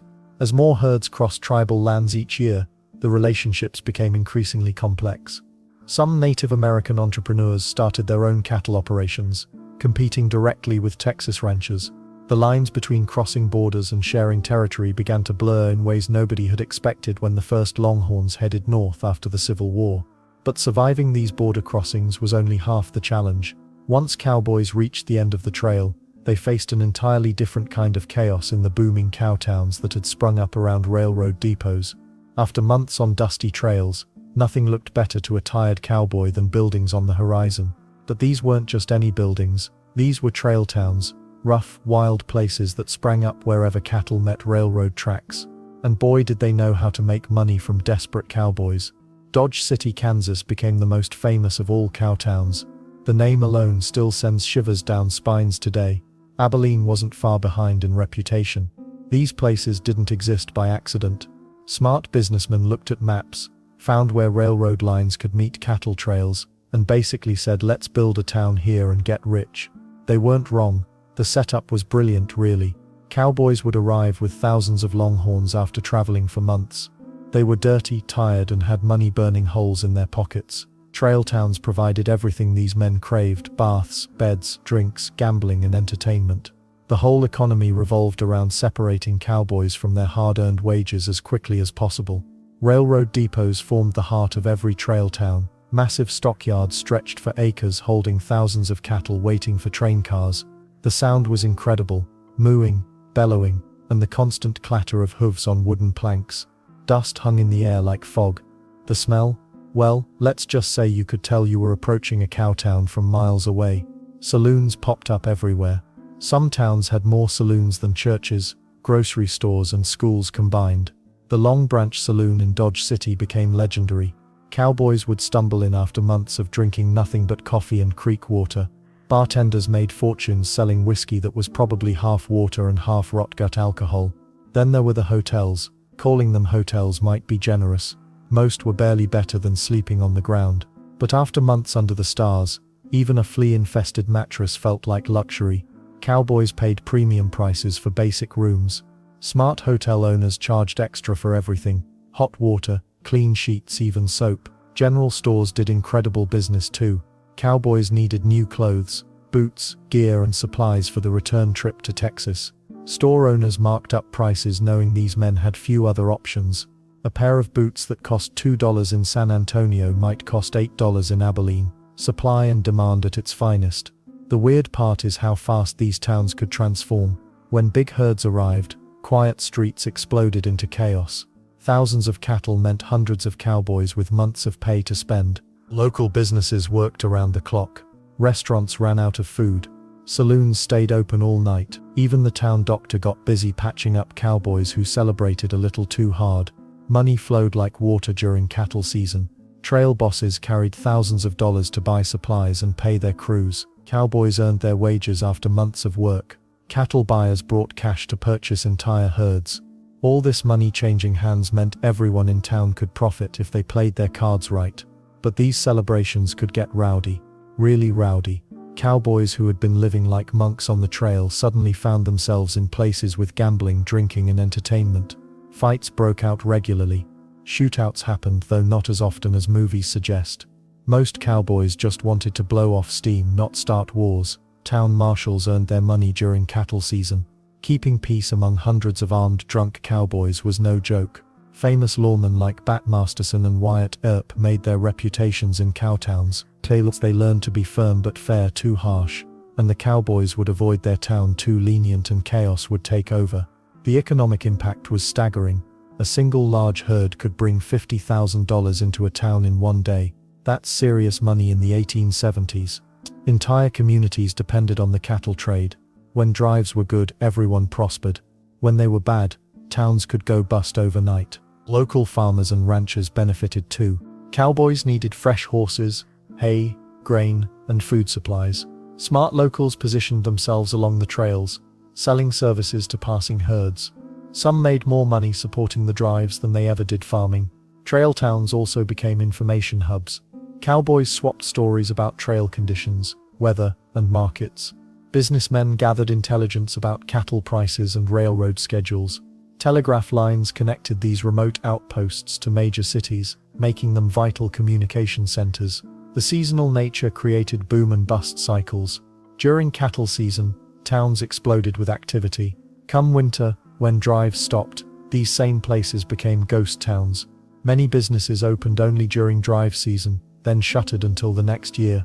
Trail towns represented the wild capitalism of the frontier. Everything was for sale, prices were negotiable, and fortunes could be made or lost in a single night. But they also provided crucial services that kept the entire cattle drive system functioning. These rowdy celebrations and business dealings shaped the character of entire communities, yet not everyone was celebrating when the cowboys finally loaded their cattle onto trains and prepared to head home. While Hollywood loves showing rugged white cowboys riding into the sunset, the real cattle drives painted a completely different picture. Up to 25% of all cowboys were black or Latino, making the trails far more diverse than most people realize today. The dusty reality: these weren't the lily-white adventures that movies would have you believe. Many black cowboys were formerly enslaved people who found freedom and opportunity on horseback after the Civil War ended. They could earn the same $30 a month as anyone else, which was decent money for dangerous work. Some had learned horse skills on plantations, others picked up roping and riding from scratch. What mattered wasn't your background, it was whether you could handle spooked cattle at midnight during a thunderstorm. Mexican vaqueros actually invented most of what we think of as cowboy skills.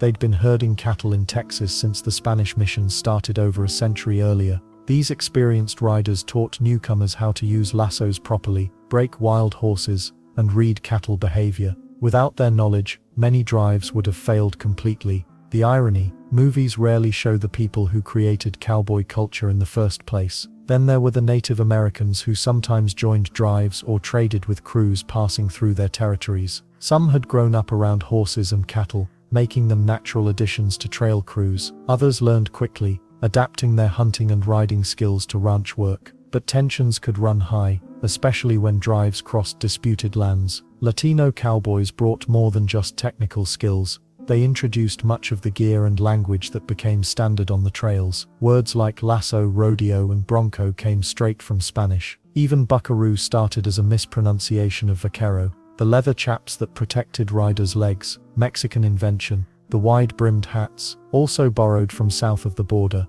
Black cowboys faced unique challenges beyond the usual trail dangers. Some trail towns refused to serve them in certain establishments, forcing them to find alternative places to eat, drink, or sleep when drives ended. Despite earning equal wages on the trail, they often encountered discrimination once they reached railroad towns. Yet many became legendary riders and roppers, respected by their fellow cowboys even if townspeople treated them poorly. Women rarely rode the actual cattle drives, but they played crucial roles at ranches and in supporting the industry. Ranch wives managed households, raised children, and often handled business affairs while husbands were away for months. Some learned to rope and ride as well as any man, especially on family spreads where everyone pitched in during roundups. A few disguised themselves as men to join drives, though such cases were extremely rare. The mixing of cultures on the trails created something entirely new. Black cowboys learned Spanish techniques from Mexican vaqueros. White farmhands picked up Native American tracking methods. Everyone shared stories, songs, and survival tricks around the campfire. Languages blended too. Trail crews developed their own slang mixing English, Spanish, and various regional dialects. Let's not forget that many cowboys were incredibly young, regardless of their background. Teenagers from all ethnic groups found work on the trails, sometimes lying about their age to get hired. A 15-year-old black cowboy might ride alongside a 17-year-old Mexican vaquero and a 19-year-old white farm boy from Tennessee. Age and experience mattered more than skin color when cattle started stampeding. Some of the most famous cowboys in history were minorities, though their stories got buried or whitewashed over time. Nat Love, a formerly enslaved person, became legendary for his riding and shooting skills. He claimed he could rope, throw, and brand a steer faster than anyone alive. Bill Pickett, a black rodeo performer, invented bulldogging, wrestling steers to the ground by grabbing their horns. Mexican ranch families often owned the largest spreads in Texas, employing cowboys of all backgrounds. These established ranchers understood cattle better than most newcomers, having inherited generations of knowledge about breeding, grazing, and moving herds. Their expertise kept many drives from ending in disaster. The diversity wasn't just about ethnicity. Cowboys came from vastly different economic backgrounds too. Some were college-educated men seeking adventure. Others had never learned to read. Former soldiers rode alongside farmers' sons and city kids running from trouble back home. The trail didn't care about your past education or family money. This melting pot of cultures, ages, and backgrounds created the true spirit of the American cowboy. Skills mattered more than prejudices when your life depended on the person riding next to you. But even the most skilled and diverse crews faced constant dangers that could end a cowboy's career in an instant. From rattlesnake bites to charging bulls, the trails tested every rider's luck daily. Life on the cattle trail wasn't just about herding cows and sleeping under stars. Cowboys faced dangers that could end their careers in seconds, or worse, end their lives completely. Every day brought new risks that modern workers couldn't even imagine. Broken bones topped the list of common injuries. A horse could throw its rider without warning, sending a cowboy crashing into rocks or hard-packed earth. Arms snapped like twigs when cowboys tried to break their falls. Ribs cracked when cattle pressed against riders during tight herding situations. The worst part, there wasn't a hospital for hundreds of miles in any direction. Snake bites struck fear into even the toughest cowboys. Rattlesnakes loved the warm spots where cattle bedded down for the night. Cowboys would roll out of their blankets in the morning and find a coiled serpent inches from their faces. Smart cowboys learned to shake out their boots every morning because snakes enjoyed the warm, dark spaces. Getting bit meant swelling, fever, and sometimes death if the venom spread too quickly. Then there were the cattle themselves. These weren't gentle farm animals. Longhorns weighed over 1,000 pounds each and carried sharp horns that could gore a man clean through. When cattle spooked, they trampled anything in their path. Cowboys who fell from their horses during stampedes rarely survived the thundering hooves. Those lucky enough to live often carried permanent injuries for the rest of their lives. Medical help existed only in the skills of the trail crew. Cowboys became amateur doctors out of necessity, learning to set bones with wooden splints and strips of leather. They cleaned wounds with whiskey when water ran short. Burns from campfires got treated with whatever grease the cook could spare.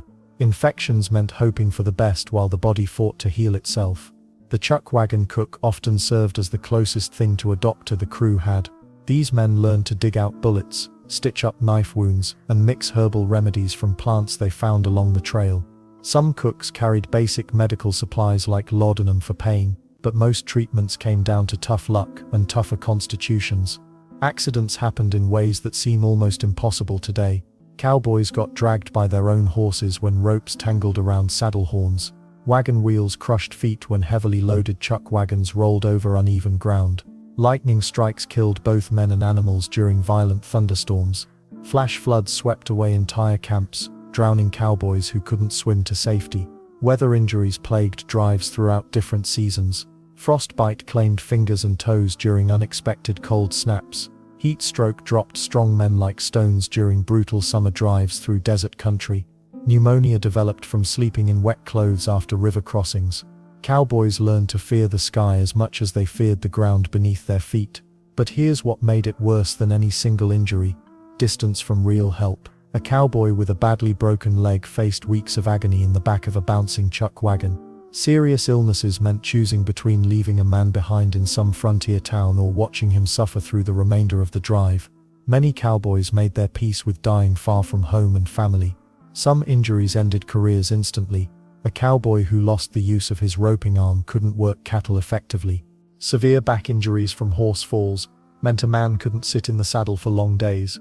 Even minor injuries that didn't heal properly could leave a cowboy unable to perform the physical demands of trail work. These men often found themselves stranded in cowtowns, trying to earn money with whatever skills they had left.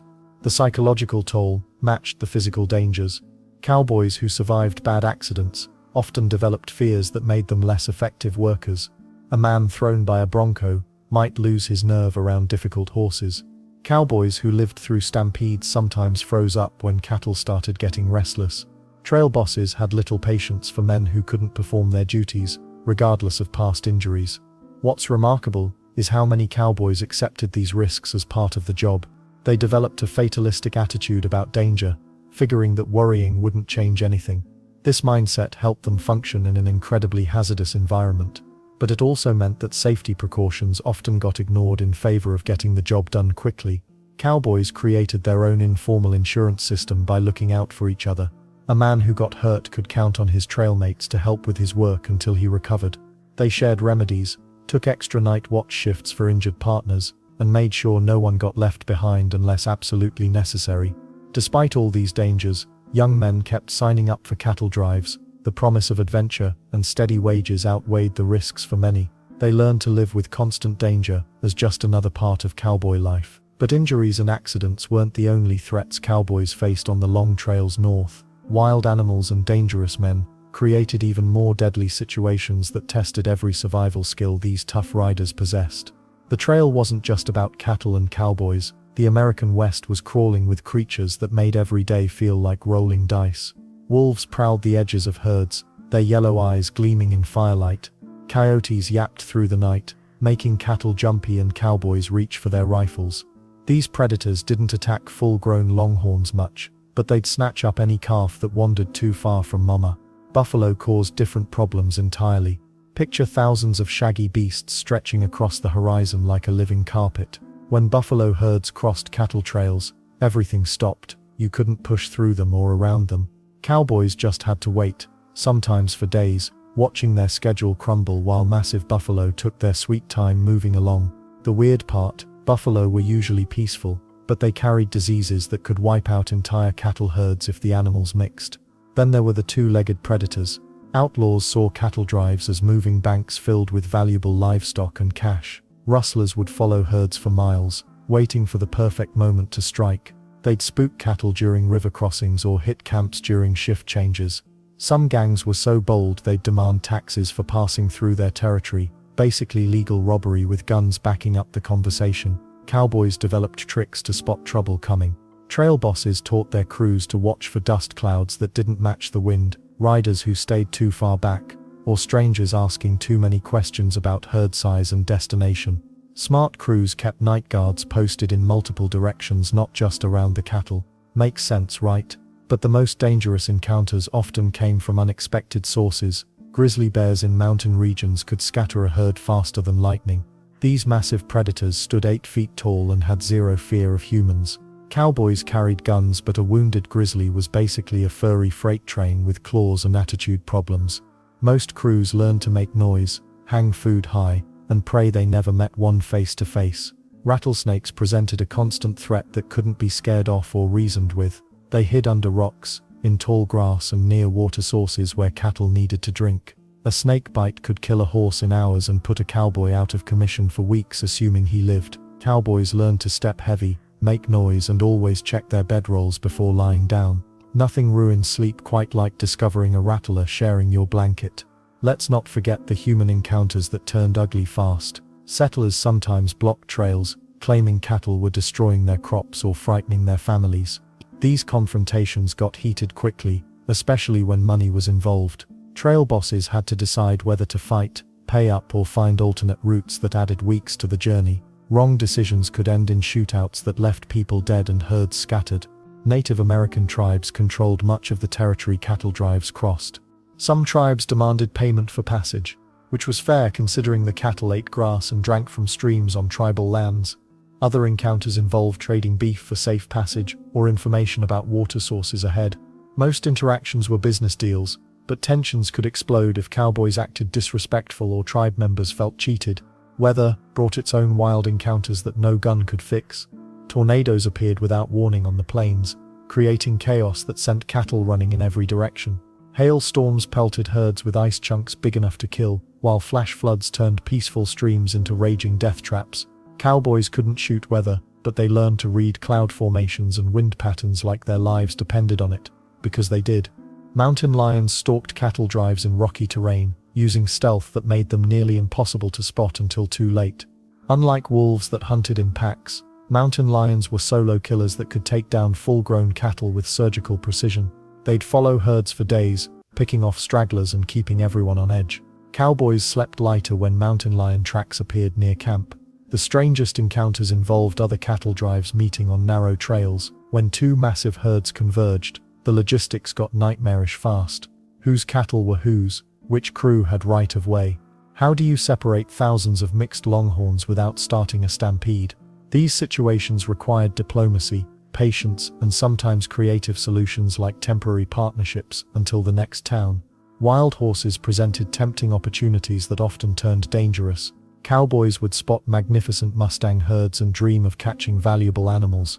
But Mustangs knew the territory better than any human, and chasing them usually meant getting lost, injured, or separated from the cattle drive. Smart trail bosses forbade Mustang hunting, but cowboys being cowboys, some couldn't resist trying anyway. Each dangerous encounter taught lessons that crews shared around campfires, creating an informal education system that kept future drives safer. These stories weren't just entertainment, they were survival manuals wrapped in adventure tales, but surviving the wilderness was only half the battle. The real test came when cowboys finally reached civilization and had to navigate the chaos of booming trail towns where different kinds of dangers waited. After 14 hours in the saddle with dust caking your throat and cattle lowing in your ears, you'd think cowboys would collapse into their bedrolls the moment darkness fell. Well, that's not quite how it worked. Camp life on the cattle drives was where exhausted men found ways to stay human, even when everything around them felt wild and unpredictable. The day's work might be done, but the real bonding happened once the cook banged his triangle and the fire crackled to life. Cowboys gathered around that flickering light like moths, sharing stories that got taller with each telling. Tom might claim he roped a tornado in Kansas. Bill swore he once talked a stampede into stopping mid-charge. These weren't lies exactly, they were entertainment, and after months of eating dust and dodging hooves, a man needed something to laugh about. Music filled those quiet hours too. Cowboys carried harmonicas, fiddles and guitars wrapped in oilcloth to protect them from the elements. The same voices that sang lullabies to restless cattle at midnight would belt out folk songs around the campfire. Oh Susanna and Red River Valley drifted across the prairie, mixing with coyote howls and the distant shuffle of sleeping cattle. Some cowboys wrote their own songs about trail life, creating verses that captured the loneliness and adventure in equal measure. Card games were practically mandatory entertainment. Poker 21 and cribbage helped pass the time when conversation ran dry. Cowboys played for small stakes, usually matchsticks, tobacco, or the promise of buying drinks once they reached town. The trail boss sometimes had to break up arguments when someone got caught cheating, but mostly these games stayed friendly. After all, you'd be working shoulder to shoulder with these same men for months. Then there's the matter of personal hygiene, or the shocking lack of it. Laundry was a luxury cowboys rarely enjoyed on the trail. Most men owned just 2 sets of clothes, one to wear and one to shake the bugs out of. River crossings offered the best chance for a proper wash, but even then, getting clean meant stripping down in front of your entire crew. Privacy didn't exist on cattle drives. Modesty was something you left back at the ranch. Cowboys learned to live with dirt ground into their skin and clothes that could practically stand up on their own. Some tried washing shirts in streams when time allowed, but soap was scarce and the results were questionable. By the end of a long drive, trail crews looked more like scarecrows than the romantic cowboys you see in movies. The smell? Let's just say cattle weren't the only thing you could track by scent. Storytelling became an art form around those campfires. Men shared tales from their past adventures, mishaps, and memories of home. These weren't just random conversations. Stories built trust among strangers who depended on each other for survival. When you knew that Pete had 3 sisters back in Missouri, and Jake was saving money to buy his own spread, it was harder to abandon them when trouble hit. But loneliness was the flip side of all this camaraderie. Despite being surrounded by 20 other men, cowboys often felt isolated on the vast prairie. Letters from home were treasures, read and reread until the paper fell apart. Some cowboys went entire drives without receiving word from family or sweethearts. The silence could eat at a man's spirit worse than any physical hardship. Weather made camp life even more challenging. Rain turned everything into a muddy mess, forcing cowboys to sleep under wagons or makeshift shelters. Wind scattered campfires and made cooking nearly impossible. Snow meant huddling together for warmth, sharing blankets and body heat without shame. Summer nights brought different problems: mosquitoes, scorpions, and heat that made sleep elusive. The cook's wagon became the unofficial social center of camp. Cowboys lingered near it not just for food, but for the sense of civilization it represented. The cook often served as barber, doctor, and counselor rolled into one. He settled disputes, shared news from previous towns, and sometimes read newspapers aloud to men who couldn't read themselves. Every crew developed its own traditions and inside jokes. Maybe they'd name particularly stubborn cattle after famous politicians. Perhaps they'd create elaborate tall tales about the trail boss's past. These shared experiences created bonds that lasted long after the drives ended. Men who survived months on the trail together often sought each other out for future work. Camp life revealed character in ways that regular ranch work never could. You discovered who stayed calm during emergencies, who hoarded supplies, and who always volunteered for the worst jobs. These insights proved crucial when dangerous situations arose, which happened more often than anyone wanted to admit. Speaking of danger, the threats cowboys faced went far beyond uncomfortable sleeping arrangements and questionable hygiene, and some of these encounters would test every ounce of courage they possessed. Life on the trail meant living with complete strangers for months at a time. Cowboys came from different backgrounds, spoke different languages, and had different ideas about how things should work. Tensions ran high when men were tired, hungry, and dealing with stubborn cattle day after day. Someone had to keep the peace. Trail bosses carried more than just the responsibility of moving cattle. They were judge, jury, and sometimes executioner when it came to settling disputes among their crews. Most cowboys understood this before they signed on. The boss's word was final, and arguing could get you left behind at the next waterhole. Fighting among crew members was one of the fastest ways to ruin a cattle drive. When cowboys threw punches, cattle noticed the commotion. Spooked animals meant potential stampedes, and stampedes meant lost money. Smart trail bosses broke up fights fast and dealt with the troublemakers even faster. Some bosses used their fists to settle things, others preferred more creative punishments. One common punishment was extra night watch duty. While other cowboys slept, the troublemaker stayed awake guarding cattle. Missing sleep made cowboys cranky, but it also gave them time to think about their behavior. Most learned their lesson after a few sleepless nights under the stars. Stealing was another serious offense that trail bosses had to handle. Cowboys sometimes took extra food from the chuck wagon, or borrowed gear from their teammates.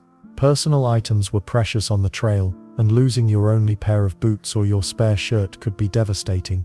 Trail bosses who caught thieves often made them return stolen items publicly, embarrassing the guilty party in front of the entire crew. But theft wasn't always about personal belongings.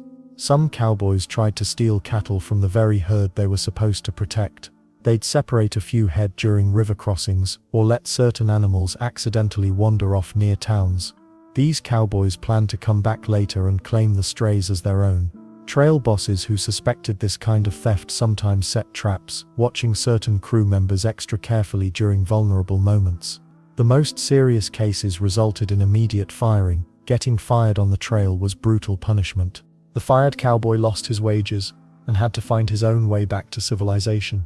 Sometimes this meant walking hundreds of miles through dangerous territory with limited supplies. Most cowboys who got fired this way never made it onto another crew. Then there were the drinking problems. Cowboys who managed to find whiskey along the trail often caused the biggest headaches for their bosses. Drunk cowboys made poor decisions around cattle and put everyone at risk. Some trail bosses banned alcohol completely, while others allowed small amounts during rest days. The smart bosses knew that completely dry crews sometimes caused more problems than crews who could blow off steam occasionally. Gambling created its own set of challenges. Card games around the campfire were common entertainment, but some cowboys lost more money than they could afford. When a cowboy owed gambling debts to his teammates, tensions rose quickly. Trail bosses learned to watch for signs of serious gambling problems, and often banned high-stakes games to prevent violence. Communication was key to preventing many problems before they started. Good trail bosses talked to their crews regularly, checking on morale and addressing complaints before they turned into fights. They also made sure everyone understood the rules and consequences from day one. Clear expectations prevented a lot of confusion and conflict down the trail. Some trail bosses ruled through fear, while others earned respect through fairness. The fear-based approach worked in the short term but often led to crew members quitting or causing problems later. Bosses who treated their cowboys fairly usually had more loyal crews and fewer disciplinary issues. Weather and hardship tested everyone's patience. During storms, river crossings, or other dangerous situations, trail bosses had to make split-second decisions that could save or cost lives. Cowboys who questioned these decisions at critical moments put everyone at risk. Most bosses dealt harshly with insubordination during emergencies, knowing that hesitation could be deadly. Trust formed the backbone of every successful cattle drive. Cowboys had to trust their bosses' decisions, and bosses had to trust their crews to do their jobs. When that trust broke down, the entire operation suffered. Building and maintaining trust required constant attention from trail bosses who understood that their leadership style directly affected the drive's success. The best trail bosses learned to read their crews like they read the weather. They could spot trouble brewing between cowboys and address it before it exploded into violence. They knew when to push their men harder, and when to give them extra rest. This kind of leadership separated successful drives from disasters. Keeping peace among a diverse group of young men under difficult conditions was never easy. But trail bosses who mastered this skill found their drives ran smoother and their cattle arrived in better condition. Of course, even the best leadership couldn't prevent every problem, especially when dealing with thousands of nervous animals that needed constant counting and watching. Trail bosses had nightmares about one thing above all else: losing cattle. Every missing cow meant money bleeding from their pockets, and on drives stretching across hundreds of miles, keeping track of thousands of restless animals was like trying to count raindrops in a storm. Cowboys developed an almost obsessive relationship with numbers. Morning counts, evening counts, river crossing counts. The math never stopped. But here's the thing about counting cattle, it's way harder than it sounds. Try counting 2,000 identical brown animals that won't stand still, especially when dust clouds make visibility about as clear as chocolate milk. The standard method involved cutting the herd into smaller groups. Cowboys would separate sections of maybe 50 to 100 cattle, count those carefully, then move on to the next bunch. Smart trail bosses assigned their most trusted riders to this job, because one careless miscount could mean disaster down the road. Then there's the problem of strays. Cattle don't exactly follow GPS routes. They wander off chasing better grass, get spooked by prairie dogs, or simply decide they'd rather head back toward Texas. Cowboys called these wanderers drifters, and finding them required serious detective work, following hoof prints, checking water sources, scanning distant ridges. It was like playing hide and seek with animals that had zero interest in being found. Cutting wasn't just about counting though. This technique separated problem cattle from the main herd. Sick animals that couldn't keep pace, injured steers limping from river crossings, or aggressive bulls causing fights all needed special attention. A skilled cutting horse could practically read a cowboy's mind, weaving through the herd to isolate specific animals with surgical precision. The tools of the trade were surprisingly simple. Cowboys relied on whips, calls, whistles, and hand signals to move cattle around. That classic yee-haw you hear in movies, actually based on real cattle calls. Different sounds meant different things. Sharp whistles to get attention, long whoops to calm nervous animals, and specific calls that experienced cattle learned to follow. But cattle thieves made counting even more critical. Rustlers were always lurking around big herds, looking for opportunities to peel off sections without being noticed. They'd wait for river crossings when the herd was scattered, or strike during storms when visibility was poor. A few missing cattle here and there might seem minor, but multiply that by dozens of drives and you're talking serious money. Some rustlers got creative with their methods. They'd follow drives at a distance, picking off stragglers that fell behind. Others posed as helpful strangers, offering to assist with river crossings while secretly marking cattle for later theft. The boldest ones actually joined trail crews as regular cowboys, then disappeared one night with choice sections of the herd. Trail bosses fought back with constant vigilance. They established counting routines that happened multiple times per day, not just at camps. Smart bosses also rotated who did the counting, making it harder for dishonest crew members to fudge numbers consistently. Weather made counting a genuine nightmare. During dust storms, visibility dropped to practically zero. Cowboys had to rely on sound more than sight, listening for the distinctive lowing of cattle and the thunder of hooves. Rain created its own problems. Cattle scattered for shelter, making accurate counts nearly impossible until storms passed. River crossings presented the biggest counting challenges. Cattle entering the water rarely matched the number coming out on the other side. Some got swept downstream, others doubled back to the starting shore, and a few simply vanished into swirling currents. Cowboys developed crossing strategies that involved multiple count checkpoints, but even the best systems weren't foolproof. The psychological pressure was intense. Trail bosses knew that losing cattle meant explaining shortfalls to buyers at railheads. Prices were calculated per head, so missing animals directly cut into profits. Worse, repeated losses could destroy a trail boss's reputation, making it impossible to get hired for future drives. Large drives sometimes lost hundreds of cattle during the journey. Between rustlers, river accidents, predator attacks, and simple wandering, maintaining exact numbers was nearly impossible. Experienced trail bosses built buffer expectations into their contracts, but significant losses still meant financial disaster. Cowboys developed an almost mystical ability to spot their own cattle among mixed herds. They memorized distinctive markings, horn shapes, and behavioral patterns. The best counters could scan a group and immediately identify which animals belonged to their drive, and which were strays picked up along the trail. Brands became crucial identification tools, but reading them required expertise. Different ranches used unique symbols burned into cattle hides, creating a complex visual language that cowboys had to master. Fresh brands were easy to spot, but older ones faded or got obscured by dirt and weather. Night counting presented special challenges that would test even the most dedicated cowboys. Keeping accurate tallies while exhausted cattle shifted restlessly in the darkness required skills that went far beyond simple arithmetic, setting the stage for the organized chaos that awaited every drive at journey's end. After months of dust, danger and sleepless nights, the moment every cowboy dreamed about finally arrived. The railhead town appeared on the horizon like a mirage, but this time it was real. Abilene, Dodge City, or whichever cowtown awaited them buzzed with activity, even from miles away. Smoke from locomotives, the sound of hammering, and the distant lowing of other cattle herds created a symphony that meant one thing: journey's end. Well, almost the end. The final approach to these railroad towns was anything but simple. Cowboys couldn't just march their herd straight into the stockyards and call it a day. First they had to find the designated holding areas outside town. These sprawling fields were already crowded with other herds from different ranches and trail bosses. Thousands of cattle milled around in separate groups, each watched carefully by their own crews. The air was thick with dust and the constant noise of bovines who seemed to sense something big was happening. Trail bosses immediately went into high gear once they spotted the town. They knew their cattle's condition would determine the final sale price, so every animal got a thorough inspection. Sick or injured longhorns were separated from the healthy ones. Cowboys worked frantically to clean up the herd as much as possible, removing burrs from hides and checking hooves for injuries.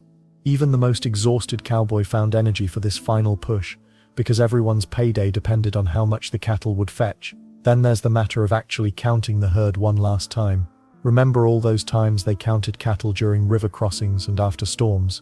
This final tally was the most important one.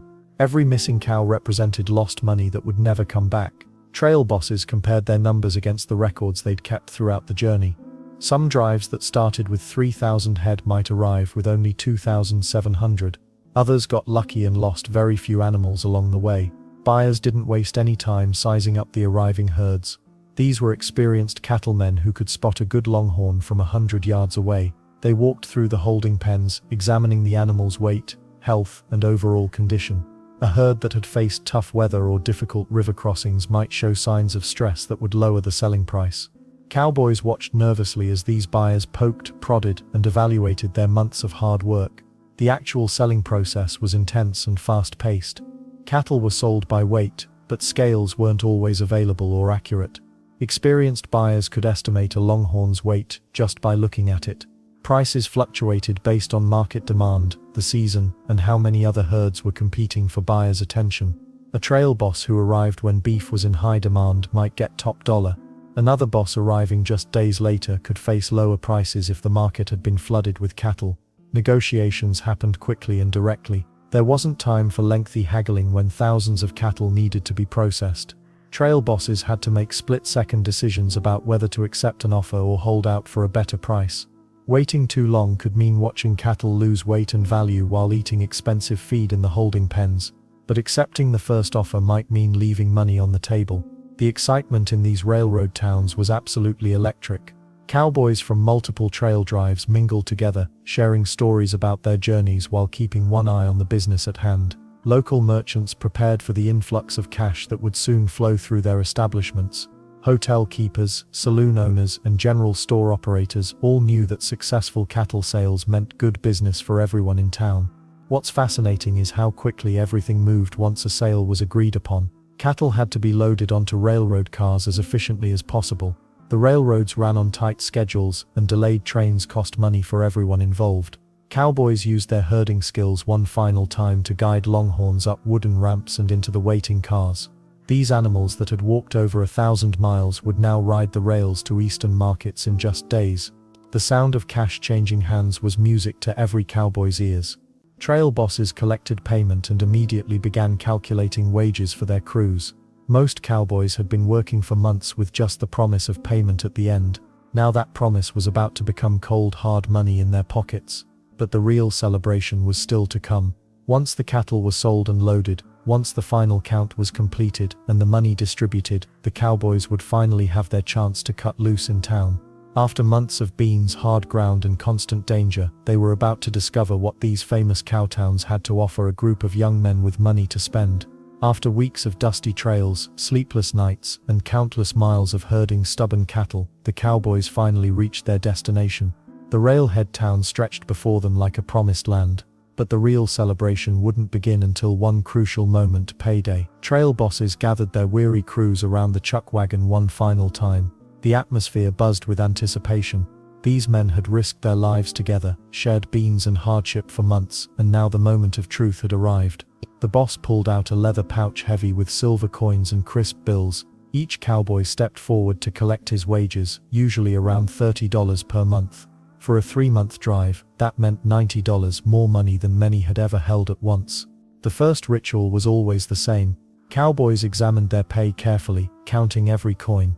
After all, this money represented months of dodging stampedes, crossing treacherous rivers, and sleeping under the stars. Bulk. Then came the decisions that would define their next few days, or sometimes their entire future. Many cowboys couldn't resist the immediate temptations of town life. The saloons called out with their swinging doors and piano music. The general stores displayed new boots, fresh clothes, and all the luxuries they'd dreamed about on lonely nights. Some men would blow their entire earnings in a single evening of drinking, gambling, and celebrating. They'd wake up broke but satisfied, having lived like kings for one glorious night. Smart cowboys took a different approach. They'd set aside money for essentials first: new gear, repairs to their worn-out equipment, and supplies for the journey home. Their boots might be held together with leather strips and prayers. Their saddles needed mending after months of hard use. A wise cowboy knew that good equipment could mean the difference between life and death on future drives. Then there were the newcomers to consider. Young men fresh from farms or cities often arrived at railhead towns looking for work. They'd heard stories about the adventure and money waiting on cattle drives. Experienced cowboys would size up these greenhorns, sometimes offering advice or even jobs. Ranch owners and trail bosses scouted for reliable hands to replace those who'd decided to quit the cowboy life. The cattle loading process created its own spectacle. Wooden ramps led up to railroad cars specially designed for livestock transport. Cowboys used their well-practiced skills one last time, guiding the longhorns up these narrow passages. The cattle, sensing the end of their long journey, sometimes balked at entering the dark train cars. It took patience and expertise to convince thousands of animals to board peacefully. Loading trains was dangerous work. Cattle could panic and trample anyone in their path. The wooden ramps groaned under the weight of massive steers. Cowboys had to stay alert, using their ropes and voices to keep the animals calm. A single spooked longhorn could trigger a stampede right there in town, destroying property and injuring bystanders. While the cattle were being loaded, gear maintenance became a priority. Cowboys cleaned their saddles with careful attention, oiling the leather that had protected them for months. They repaired bridles, replaced worn stirrups, and sharpened their knives. This equipment wasn't just tools. It represented their livelihood and survival. A cowboy with well-maintained gear could find work anywhere. Some men used this time to write letters home. After months of isolation, they had stories to tell and money to send to their families. The local post office would be busy with cowboys scribbling accounts of river crossings, storms, and adventures. Many could barely write, so they'd pay someone else to put their words on paper. The social dynamics of payday revealed interesting truths about cowboy life. Black and Latino cowboys, despite facing discrimination in many places, often commanded respect based purely on their skills. A man who could rope a steer or calm a spooked herd earned his place regardless of his background. Money was money, and competence spoke louder than prejudice. Local businesses prepared for these paydays like festivals. Restaurants stocked extra food, knowing hungry cowboys would pay well for real meals. Barbers did booming business. Men wanted to look civilized after months of rough living. Even the local doctor might see an increase in patients as cowboys finally addressed injuries they'd been ignoring on the trail. But payday rituals weren't just about spending money. They marked the end of one chapter and the beginning of another. Some cowboys would head back to Texas for another drive. Others might winter in town, working odd jobs until spring brought new opportunities. A few would use their earnings to start their own small ranches or businesses. As the last railroad car filled with cattle and the final paychecks were distributed, the cowboys faced their individual crossroads. The bonds forged on the trail would scatter to the winds, though the memories would last forever. What happened next would determine whether these brief celebrations became stepping stones to prosperity, or just expensive memories before the harsh realities of winter set in. Those dusty trails that stretched across the American West did more than just move cattle from point A to point B. They literally built the backbone of modern America, one hoofprint at a time. When millions of Longhorns started walking north after the Civil War, they weren't just carrying beef on their bones, they were carrying the future of entire regions. Towns that existed only as tiny dots on rough maps suddenly found themselves at the center of a booming economy. Abilene, Kansas was practically nothing before cattle drives made it famous. Same with Dodge City, Wichita, and dozens of other places that became household names. The money flowing through these trail towns was absolutely staggering. A single large herd could bring $50,000 or more into a community. That's over $1 million in today's money.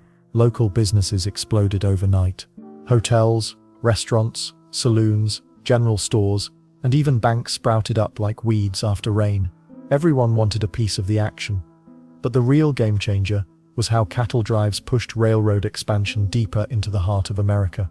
Railroad companies watched those long, profitable cattle drives and thought, why not bring the trains closer to the source? They started laying track farther south and west, chasing those cattle dollars. Each new railroad line opened up fresh territory for settlement, mining and farming. Then there's the cultural mixing that happened on these trails. Cowboys, Native Americans, Mexican vaqueros, freed slaves, and European immigrants all crossed paths in ways that would have been impossible anywhere else. These interactions weren't always peaceful, but they created a unique American blend of traditions, techniques, and languages that shaped the entire Western identity. The cattle drives also forced major changes in American law and land ownership. Before the drives, much of the West operated under informal agreements about who could graze where, but when millions of dollars worth of cattle started moving across the landscape, people wanted clear rules about property rights, water access, and grazing permits. Landowners began demanding legal protection for their property. Farmers wanted guarantees that cattle wouldn't trample their crops. Native American tribes negotiated formal agreements about trail passage through their territories. The federal government had to step in and create new laws, new courts, and new enforcement systems just to handle all the disputes. Water rights became particularly contentious. Rivers and springs that had been shared informally for generations suddenly became valuable commercial resources. Legal battles over water access lasted for decades and helped establish the complex water laws that still govern the American West today. The sheer scale of the beef industry that cattle drives created fundamentally changed how Americans ate. Before the drives, most people living in eastern cities rarely tasted fresh beef. It was expensive, hard to preserve, and difficult to transport. But once millions of cattle started arriving by train from Texas, beef became affordable for ordinary families. This dietary shift had ripple effects throughout American society. Farmers in other states had to compete with cheap Texas beef or switch to different crops. Butchers, meat packers, and food distributors built new businesses around the steady supply of cattle. Even restaurants and hotels changed their menus to feature more beef dishes. The cattle drives also accelerated the development of the American banking system in unexpected ways. Moving large herds required significant upfront investments for supplies, wages, and purchasing cattle. Many ranchers needed loans to finance their drives, which led to the growth of banks that specialized in agricultural lending. These financial relationships connected remote ranchers to major financial centers in Chicago, New York, and other eastern cities. Meanwhile, the practical innovations that emerged from cattle drives spread far beyond ranching. Techniques for managing large groups of animals, organizing complex supply chains, and coordinating teams across vast distances found applications in other industries. The organizational skills that trail bosses developed became valuable in railroad construction, mining operations, and even early manufacturing. The environmental impact was enormous too. Millions of cattle hooves wore permanent paths across the prairie that are still visible today. Some areas were overgrazed, while others were opened up for the first time to large-scale human activity. These changes affected everything from soil composition to wildlife migration patterns. Native American communities faced particularly dramatic changes as cattle drives brought increasing numbers of settlers through their traditional territories. Some tribes adapted by becoming cattle traders themselves, while others found their way of life fundamentally disrupted by the constant stream of people and animals crossing their lands. The cattle drives essentially created the template for America's westward expansion. They proved that vast distances could be conquered with determination, organization, and the right economic incentives. They showed that different cultures could work together when profits were involved. They demonstrated that the federal government would need to play a much larger role in managing Western development. But this incredible era of open trails and endless possibilities was about to face its biggest challenge yet. New technologies and changing laws were already threatening to end the age of cattle drives forever. The death of the open range didn't happen overnight. It crept across the prairie like morning fog, changing everything cowboys had ever known. By the late 1880s, those endless stretches of grassland where cattle roamed free were disappearing faster than water in a drought. Barbed wire changed the game completely. This twisted metal invention, patented in 1874, turned the Wild West into a checkerboard of private property. Ranchers, who once let their cattle wander hundreds of miles, now had to keep them penned in. The wire was cheap, effective, and absolutely hated by trail drivers. Why? Because it blocked the ancient paths their herds had followed for decades. Cowboys called it devil's rope for good reason. The sharp barbs cut horses and cattle that tried to push through, but landowners loved it. For the first time, they could protect their grass, water, and crops without hiring armies of guards. A few strands of wire did the job of 10 men on horseback. The railroad companies were busy too. They pushed their steel tracks deeper into Texas, reaching places that once seemed impossibly remote. Every new rail line meant cattle didn't have to walk as far to reach buyers. Towns that had never seen a train whistle suddenly had locomotives pulling up to brand new stockyards. This railroad expansion spelled doom for the great trail drives. When trains could pick up cattle right from Texas ranchers, who needed to drive them to Kansas, the famous trails that had carried millions of longhorns north started collecting weeds instead of hoofprints. Makes sense, right? Land laws were tightening up across the West. The old days when anyone could graze cattle on open range were ending fast. Governments wanted taxes on specific properties. They demanded clear ownership records. Homesteaders were claiming small farms right in the middle of traditional grazing areas. These new settlers weren't interested in sharing their land with wandering cattle herds.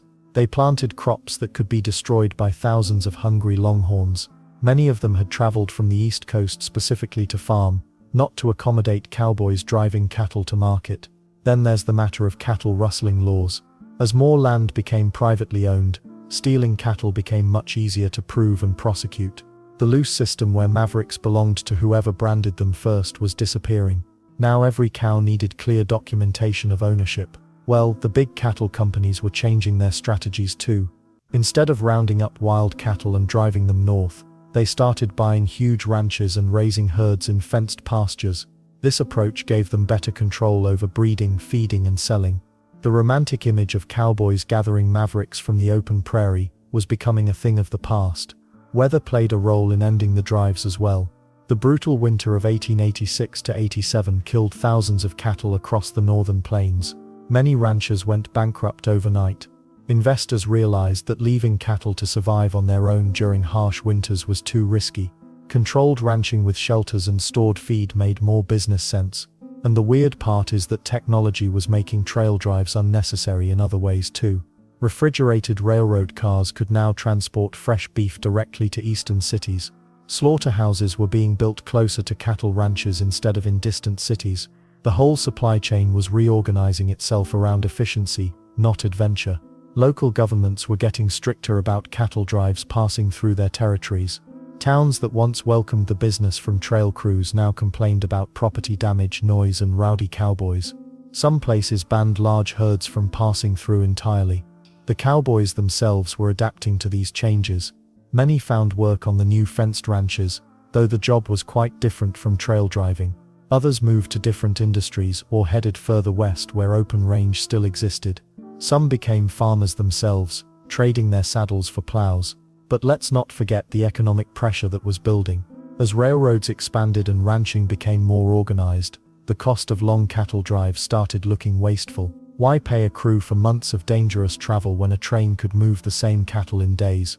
Competition from other regions was heating up as well. Kansas, Nebraska, and other states were raising their own cattle instead of depending on Texas herds. This reduced demand for the long-distance drives that had made fortunes in the 1870s. By 1890, the era of great cattle drives was essentially over. The last major drives happened in the late 1880s, and even those were smaller affairs compared to the massive operations of previous decades. The transformation was complete. What had been an open frontier became a patchwork of private properties, railroad lines, and regulated grazing areas. The age of the cowboy wasn't ending entirely. but it was definitely changing into something very different. However, the myths and legends that grew from those trail driving days were just getting started. The movies got it all wrong, dead wrong. When most people think about cowboys and cattle drives, they picture dusty gunfighters squaring off at high noon, six-shooters blazing while heroic music swells in the background. Hollywood created this fantasy where every cowboy was a sharp-shooting desperado who could outdraw anyone from here to Mexico. Reality check. Most cowboys never fired a gun in anger their entire careers. The truth is, real cowboys spent their days doing exactly what you'd expect people herding thousands of stubborn animals to do. They shoveled manure, lots of it. They mended fences, doctored sick cattle, and rode through mud that could suck the boots right off their feet. Glamorous. About as glamorous as cleaning out your garage on the hottest day of summer. But Hollywood needed drama, so they invented the myth of the gunslinging cowboy. Movie studios turned cattle drives into action-packed adventures, where every river crossing became a life-or-death battle, and every town visit ended in a spectacular shootout. The real cowboys would have laughed themselves silly watching those films. Then there's the whole rugged individualist nonsense that dominated Western movies for decades. You know the type. The lone wolf who rides into town, causes trouble, saves the day, then rides off into the sunset all by himself. Makes for great cinema, terrible history. Cattle drives were all about teamwork. A cowboy who couldn't work with others didn't last a week on the trail,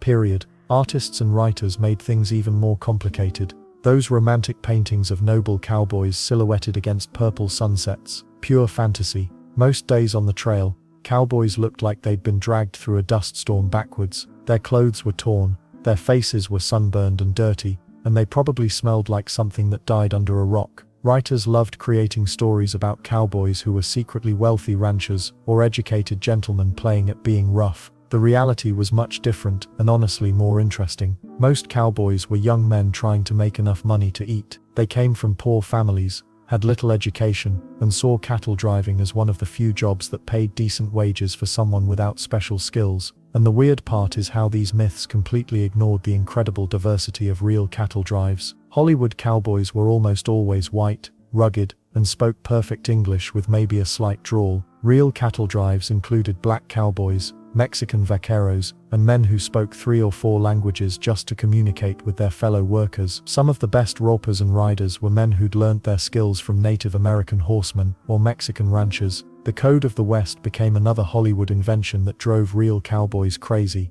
This supposed set of unwritten rules about honor, fair play, and never shooting a man in the back made for great storytelling. But actual trail life was much more practical. Cowboys followed the trail boss's orders because their lives depended on it, not because of some romantic code of honor. Movies also created the myth that cowboys were constantly fighting outlaws and rustlers. Most cattle thieves were way too smart to attack a well-armed group of 20 or 30 cowboys. Why risk a gunfight when you could just steal a few head from an unguarded pasture? Real rustlers avoided confrontations whenever possible. Let's not forget how Hollywood completely botched the timeline. Movies mixed up decades of Western history, showing cowboys from the 1870s using guns and gear from the 1890s, while fighting Civil War battles that happened in the 1860s. Real cattle drives had a pretty specific window, mostly from 1865 to about 1885. That's it. The saddest part of these myths is how they overshadowed genuinely amazing true stories. The real cattle drives were full of incredible adventures,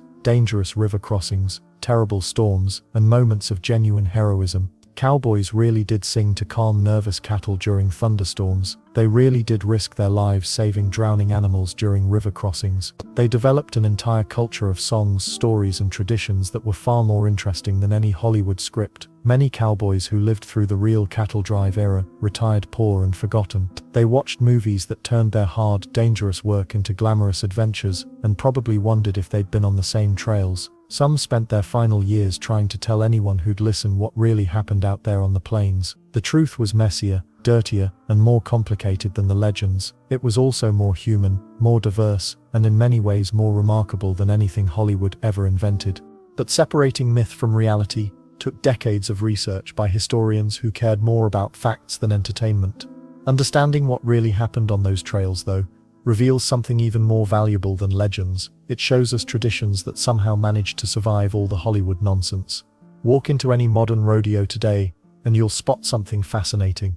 The leather chaps wrapped around a bronc rider's legs, direct descendants of what trail cowboys wore to protect themselves from thorny mesquite. The wide-brimmed hat shading a barrel racer's face comes straight from those dusty drives when sun could kill you faster than a rattlesnake. Even the way a cowboy sits his horse, that distinctive posture with legs long and boots turned out, that's pure 1870s cattle drive technique. But here's where it gets interesting. These weren't just fashion choices back then. Every piece of gear served a brutal, practical purpose. Those high-heeled boots, they kept your foot from sliding through the stirrup if your horse decided to buck you off in the middle of nowhere. The bandana around the neck wasn't for looks. It filtered dust during stampedes and became a tourniquet when someone got gored by a longhorn.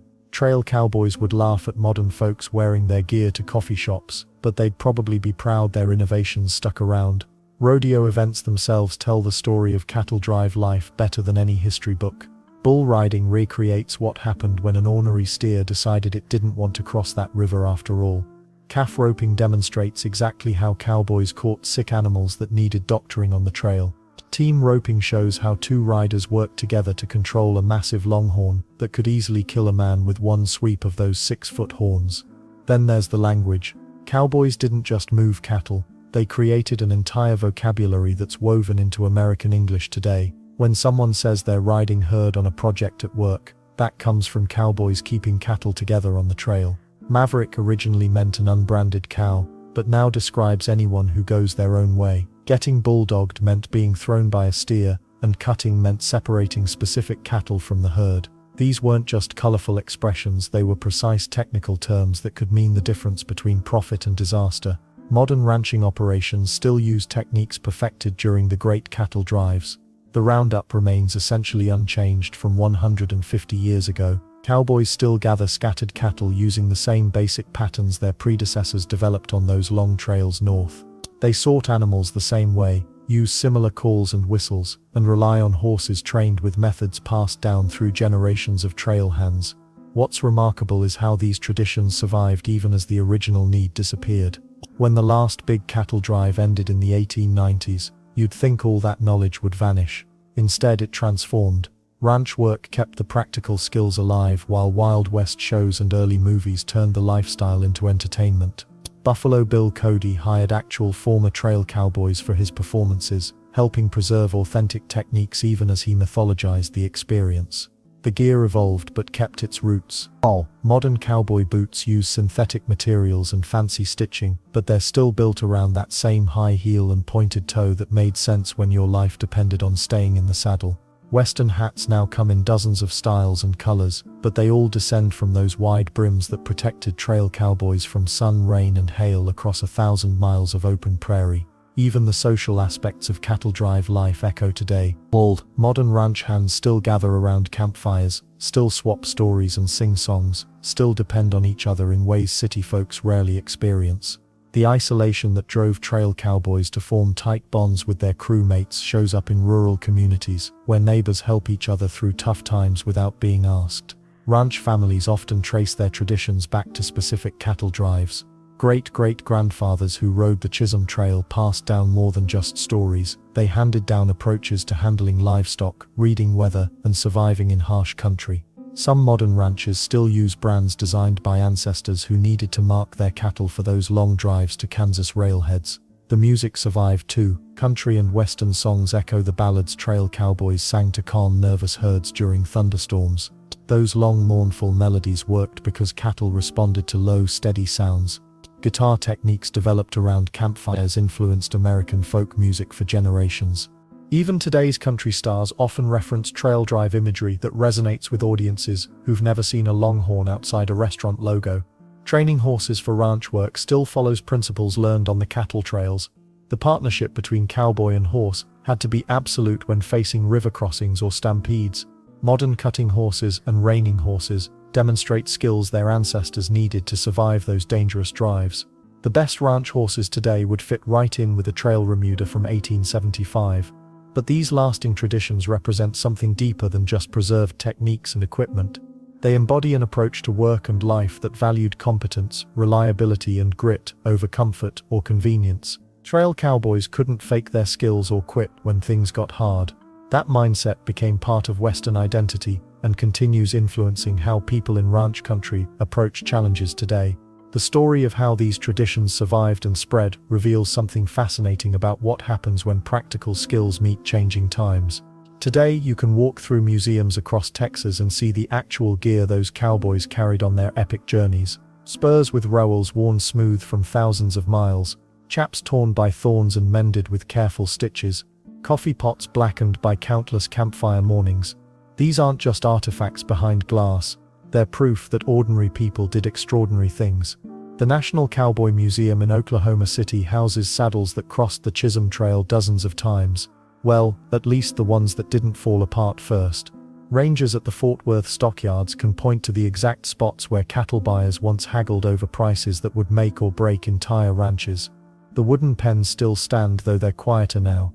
Historic markers dot highways from Texas to Kansas, marking where famous drives crossed rivers or camped for the night. Most drivers speed past without noticing, but each sign represents months of sweat, dust, and danger. The Chisholm Trail alone has over 200 markers across 3 states. That's a lot of history hiding in plain sight. Then there are the family stories passed down through generations of ranching families. Grandchildren still hear about great-great-grandfather who rode with Charles Goodnight or survived a stampede near the Red River. These tales get more colorful with each telling, sure, but the core truth remains: their ancestors helped feed a growing nation. Local historical societies work hard to keep these memories alive. They organize trail rides that follow old routes, though modern participants sleep in hotels instead of under stars. Makes sense, right? Not everyone wants to experience the authentic discomfort of sleeping on rocks while coyotes howl nearby. But here's what most people miss about preserving this history: it's not really about cowboys at all. The cattle drives taught Americans something crucial about working together when survival depends on it. Trail crews couldn't succeed unless every person did their job perfectly. The cook, the night riders, the trail boss, even the kid watching the horse herd, everyone mattered equally. Schools across the West now teach students about the diverse reality of cowboy life. Kids learn that their heroes came in all colors and spoke different languages. Mexican vaqueros taught Americans how to rope. Black cowboys earned respect through skill, not speeches. Native Americans shared knowledge about water sources and safe passages. The real West was way more interesting than any Hollywood version. And the weird part is how these lessons about teamwork and endurance keep showing up in modern life. Ranchers still use roundup techniques perfected on those long drives. Rodeo riders practice skills that once meant the difference between eating dinner or going hungry. Even business leaders study how trail bosses managed crews under extreme pressure. State parks now offer living history experiences where visitors can try their hand at cattle herding. Most city folks last about an hour before they're ready for air conditioning and a cold drink. Trail life wasn't meant for everyone, and that's exactly why we should remember the people tough enough to handle it. Libraries preserve letters and diaries from actual trail hands. Their handwriting might be shaky and their spelling creative, but their stories reveal truths no movie could capture. They wrote about missing their families, worrying about money, and finding unexpected friendships with people they'd never have met back home. Real human stuff that makes their achievements even more impressive. Museums also display maps showing how cattle drives literally built the American West. Towns sprang up wherever trails crossed rivers or met railroads. Businesses followed the money, and families followed the businesses. Those dusty cowpaths became the foundation for entire communities that still thrive today. Let's not forget how these drives proved that regular people could accomplish impossible things when they had to. No GPS, no weather apps, no emergency services. Just skill, determination, and trust in their teammates. They navigated by stars, predicted weather by watching clouds, and solved problems with whatever materials they had on hand. The legacy lives on in ways both obvious and subtle. Western wear isn't just fashion; those boots, hats, and jeans were designed for serious work. Country music still tells stories about life on the trail. Even modern trucks and trailers moving cattle across highways follow routes pioneered by those first drives. Modern ranchers face different challenges than their predecessors, but they still need the same qualities that made the great drives possible. Patience with animals, respect for weather and terrain, ability to work long hours without complaint. Most importantly, understanding that some jobs can't be done alone. The cattle drives ended more than a century ago, but their impact echoes through every corner of American culture. They proved that this country was built by people willing to take on jobs that seemed impossible, then figure out how to make them work. That spirit didn't die with the last trail drive, it just found new challenges to tackle. Those cowboys and their cattle helped create the America we know today.